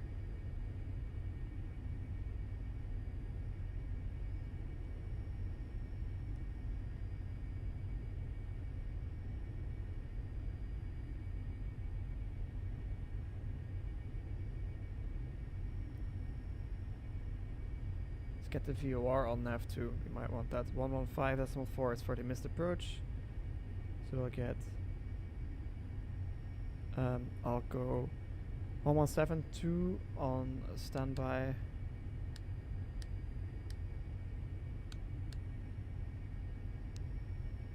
first, and then 115.4 on active nav 1, and these needles are pointing now.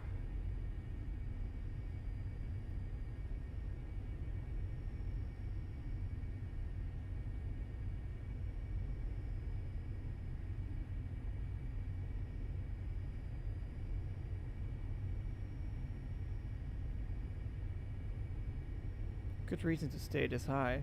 If it descended further, we would have hit a mountain. We would have flown in a cloud and we would have hit a mountain. These altitudes are there for a reason. Alright, intercepting our GPS track again.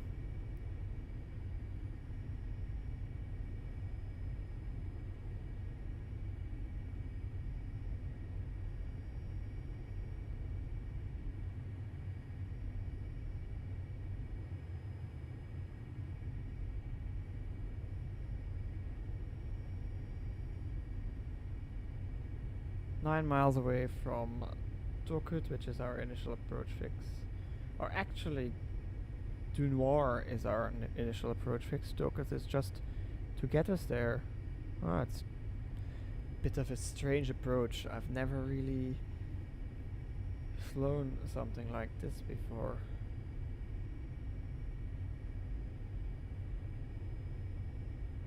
Alright.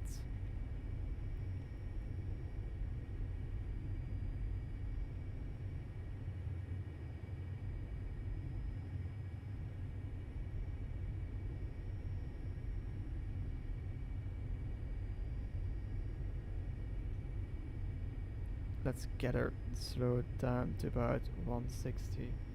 And since this doesn't have any auto throttles, as far as I'm aware, I'll have to do that manually. Don't think this has auto throttles, no.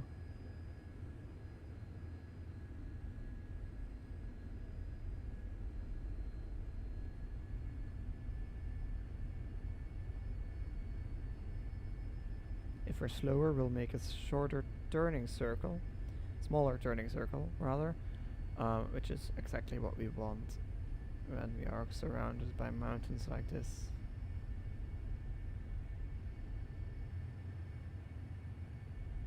It's actually a little scary.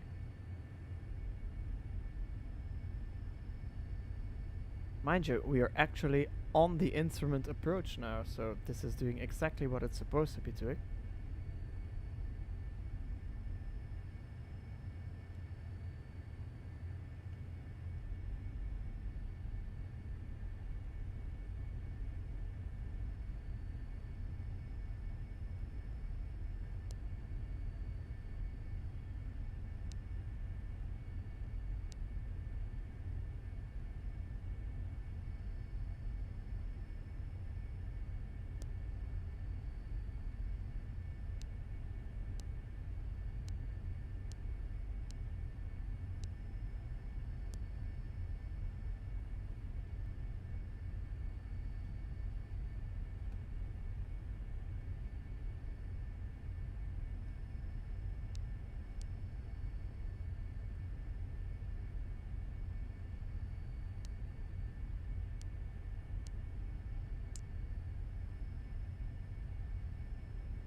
Alright, we are 6 miles from Watpu, so we can already pre-select our altitude.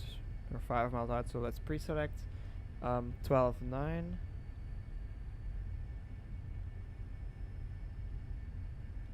Oh, we're slow for sure. It's really something to have to watch out for, because I don't know these power settings. Normally you can set a power setting and you can leave it there and then trust that your airplane is going to fly what you're expecting. However, I don't know my numbers, so I can't do that. So 70% wasn't enough.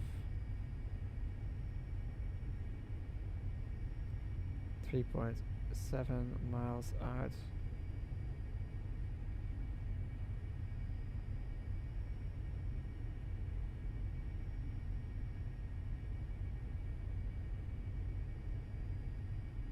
I think I know how to do this, so I'm gonna leave autopilot on for now, because managing is gonna be a trick on itself. 12.9 down to there.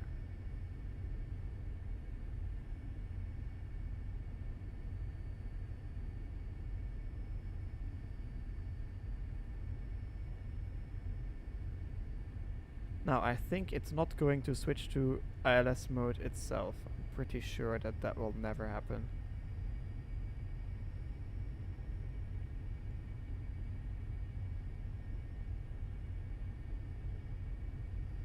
In an airplane like this, at least.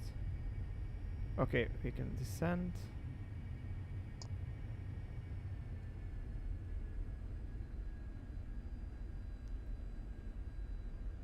Descent is initialized. And I will go alt select. So altitude is armed now. I want to descend pretty rapidly.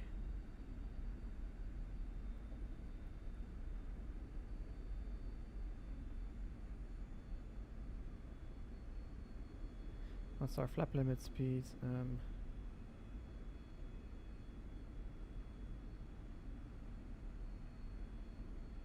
Takeoff and approach 200. So we're below that. Let's select flaps 7 first.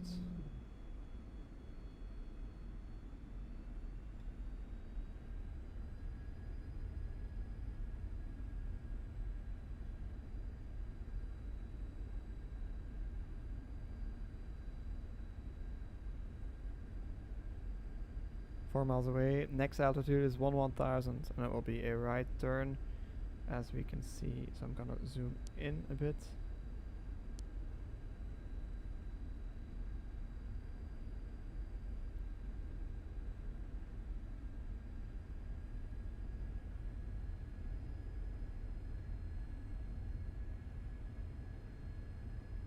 Right, 12.9 selected, right? It did it again. This is really not okay. Autopilot. Autopilot. Alright. Select 1000.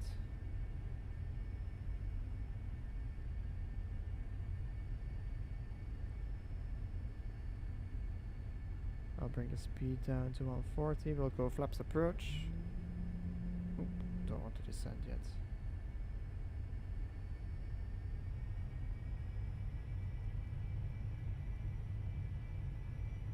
Back at our altitude. And now hand flying the airplane.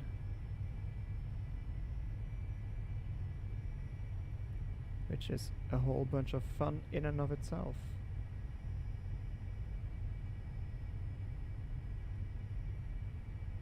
.9 of a mile. 1000 is set. There it is. Start our descent.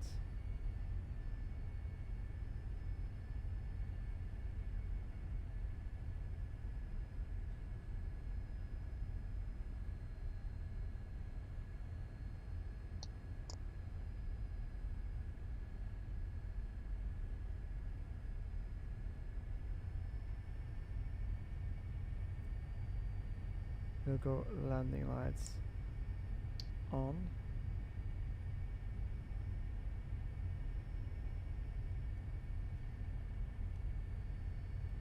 Next altitude is going to be 9,800, or 7.4 miles away from that.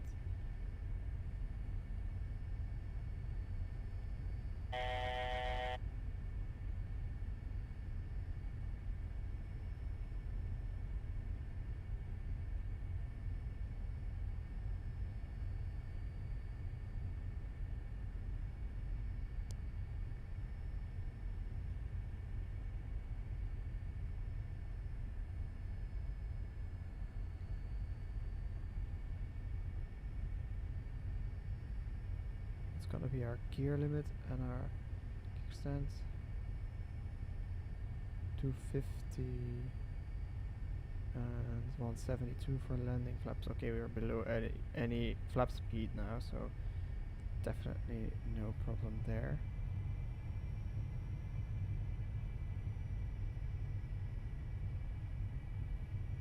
Five miles.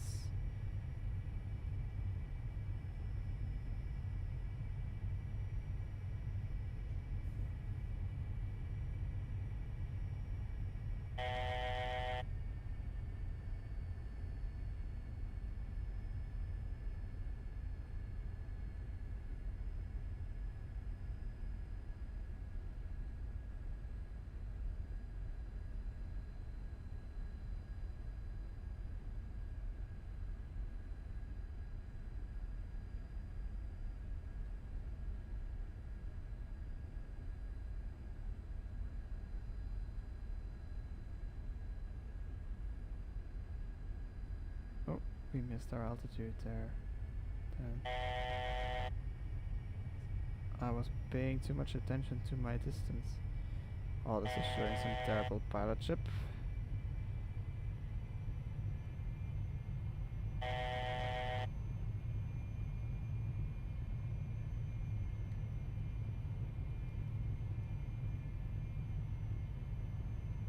There's our altitude corrected for.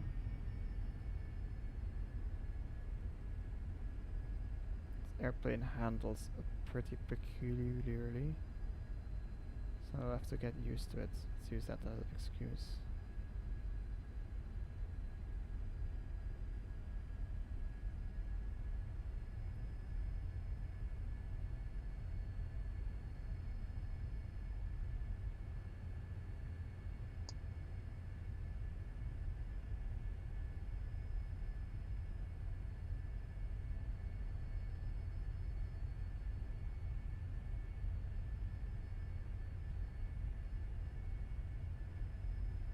A mile away.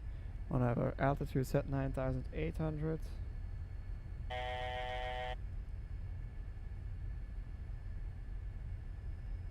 Is set. Must say it is a real busy one. We're getting very slow now.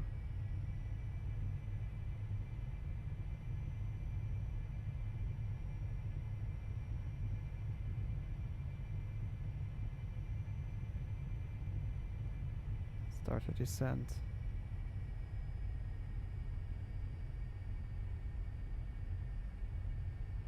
This flight director is really annoying me, but I needed to fly my nav course because it's GPS.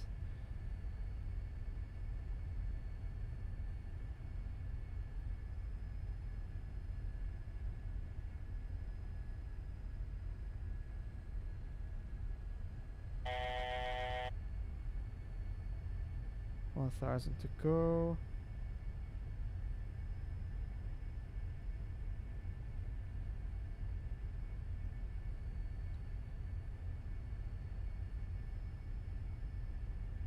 It's quite exciting flying for the first time in a brand new aircraft whilst streaming live.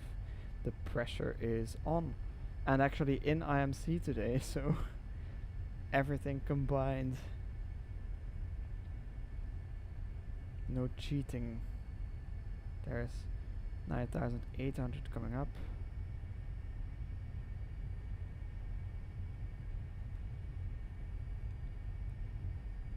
Oof, we descended below.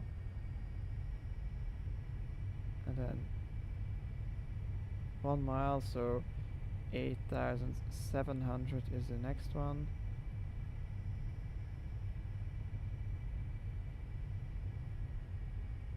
Next, so we can descend again.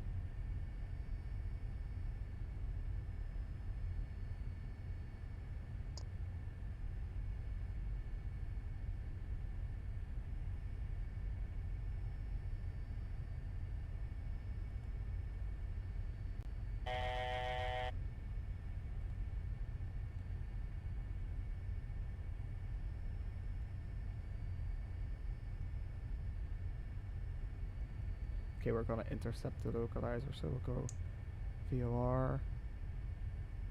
We don't want 030 set, we want 187 set.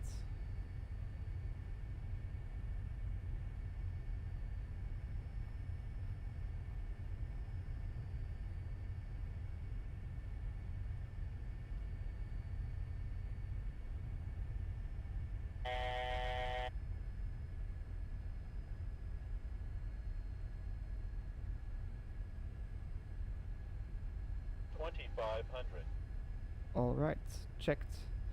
8,700 is what we can descend to now. We're 2 miles away from the next waypoint, and then we can descend to 8,000, which is the platform.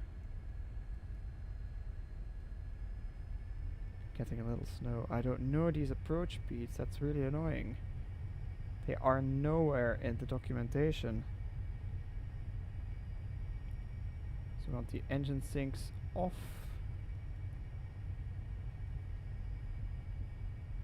Localizer is active.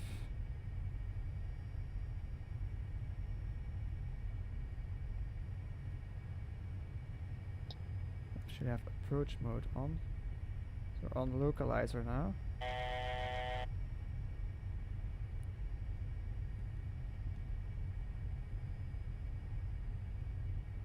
And we're about to pass that waypoint, so let's select 8,000 as the platform altitude. Okay, we have visual. Okay, we can descend to 8,000 now.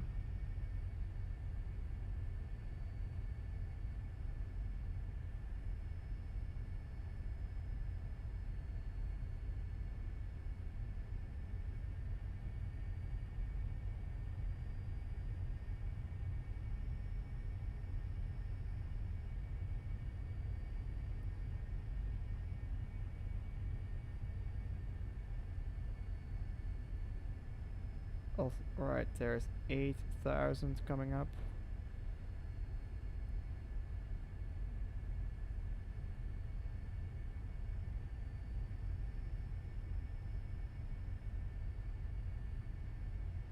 And we'll go gear down. Gear down, flaps. Is that full? Yeah, flaps full. Oh, that's a big bounce here. Glide slope is active.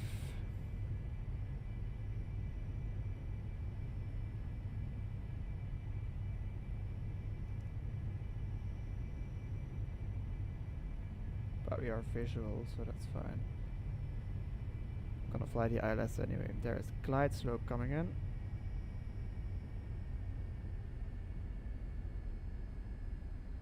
I think I want to be around 100 knots. That feels about right.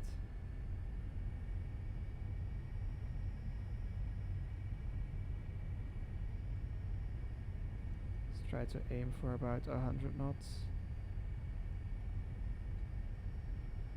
And our missed approach altitude is 14,000, so let's set up 14,000 as well. It's so annoying.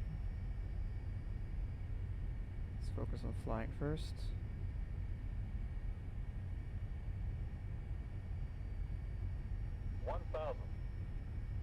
Stable and missed approach altitude is being set.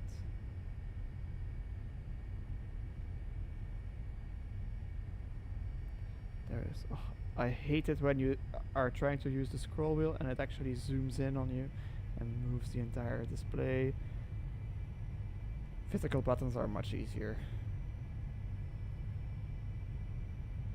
But we are nicely stable, slightly off localizer, but getting also below the glide slope, and we're accelerating, so we were stable, but not that stable anymore. Alright, for landing we're gonna use full reverse and plenty of manual braking.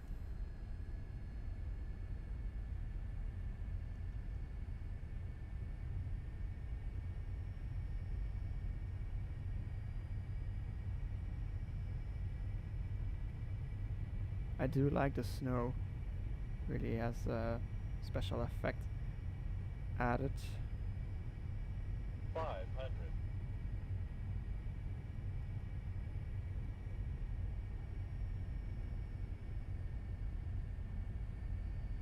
400.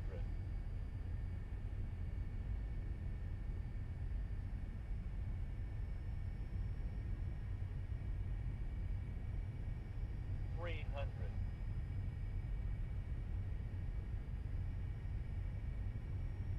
'Minimums. Continuing. 200.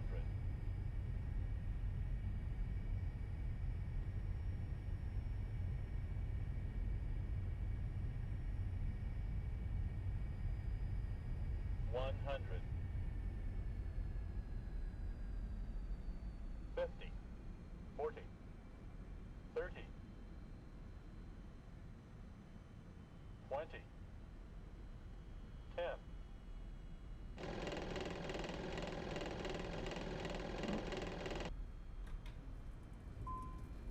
Reversers green deployed.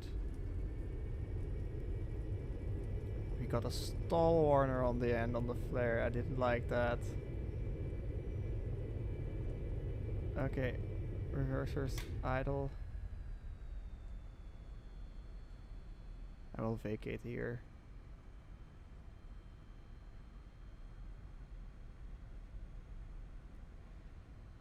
But I actually didn't feel like we stalled. We still flew it onto the runway. I mean, nicely flared. It didn't fall out of the sky or anything.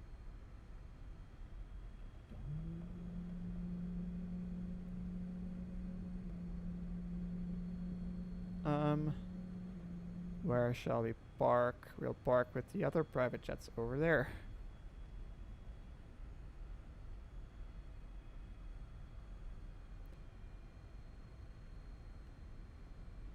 And then after landing, thrust reversers are stowed, flaps and trim. So flaps are up, trim. We'll set this back for takeoff. Set. Speed brakes are retracted. Ignitions are normal. Pitot static heat off. Anti-ice system. So it's not actually snowing, so we can turn that off as well. Off. All of these off. And exterior lights will go landing lights off.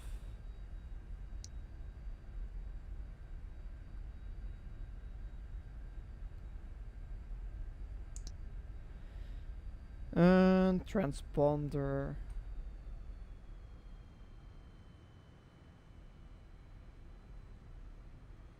We are gonna select standby.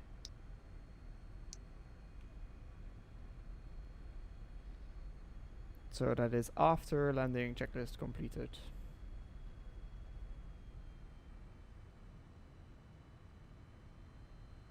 And now we're taxiing towards the other private jets that litter Jackson Hole.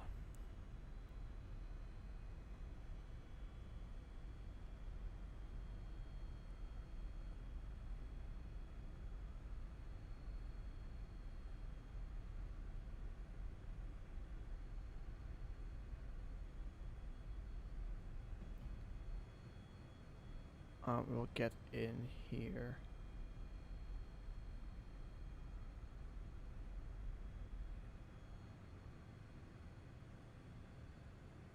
So it needs quite a lot of power to actually start moving, but if you leave it in, you will for sure accelerate way too much. And I'm gonna park next to that, in between those two Avantis, I think, makes a good position to park.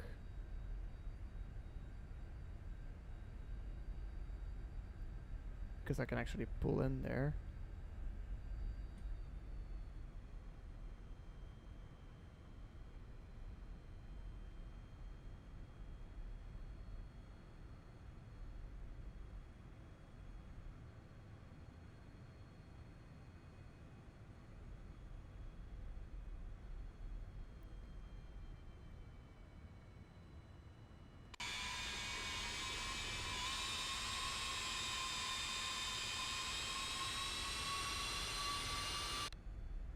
a little bit further.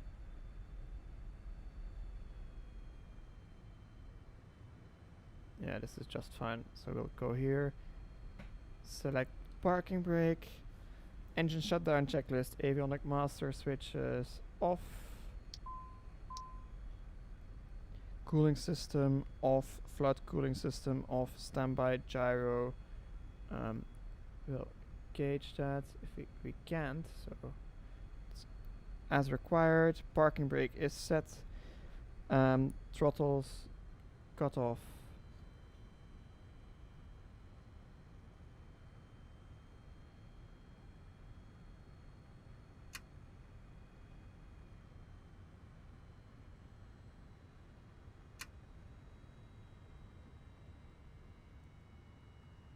And now the engines are shutting down all switches to normal modes.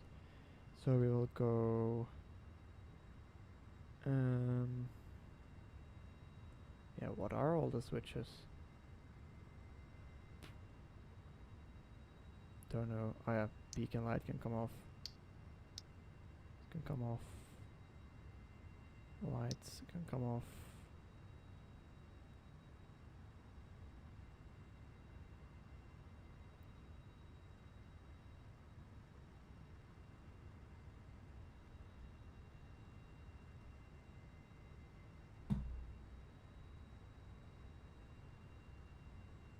The engines are definitely still running. Get that beacon light back on. Why aren't the engines shutting off? I pulled the switch, didn't I?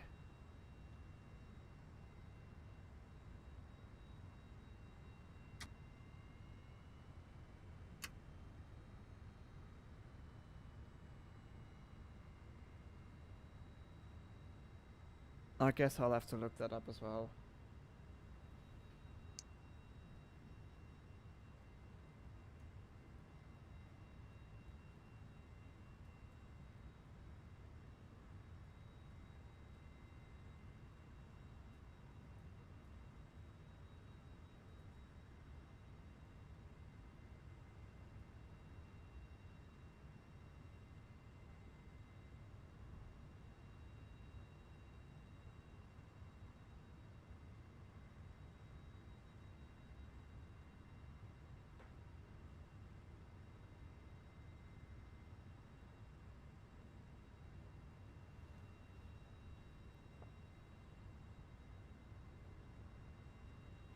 So for whatever reason I don't get it to work. Let's just watch the replays.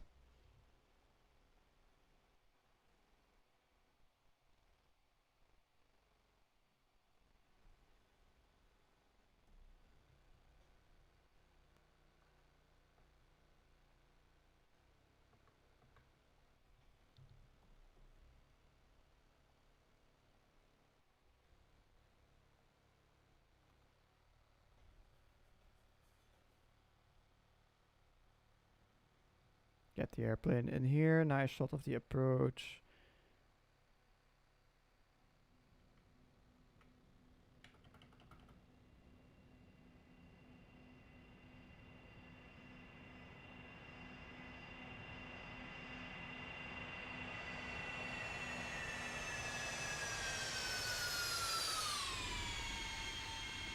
Slightly left of the center line here. See me correcting. Seem to be a little bit high on the end. Let me float it a little bit. And then the landing was okay. Reverser is deployed.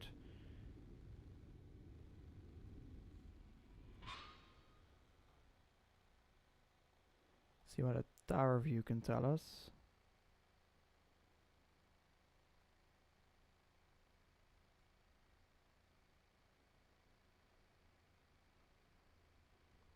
I'm actually pretty happy with how this went. Yeah.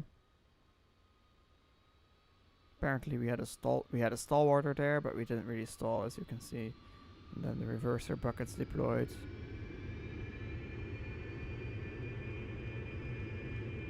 Which I do like. I think this is the first airplane that I have, maybe the default Mad Dog, that has the real buckets Alright, and maybe a couple more. Minimum 10, 20, 30, 40, 50, 100, 100, See what our cabin friends saw. 50, 40, 30, 20, 10.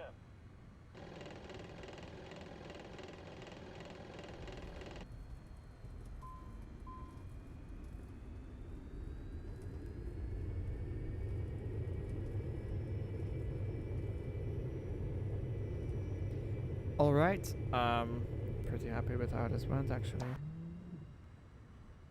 just see here. Alright, well, thank you very much for watching this stream or video. If you did like it, please consider leaving a like. If you want to see more, to subscribe and let me know. If you want to see more of this airplane, of anything else that I do, I'll be doing more flights in this airplane for sure.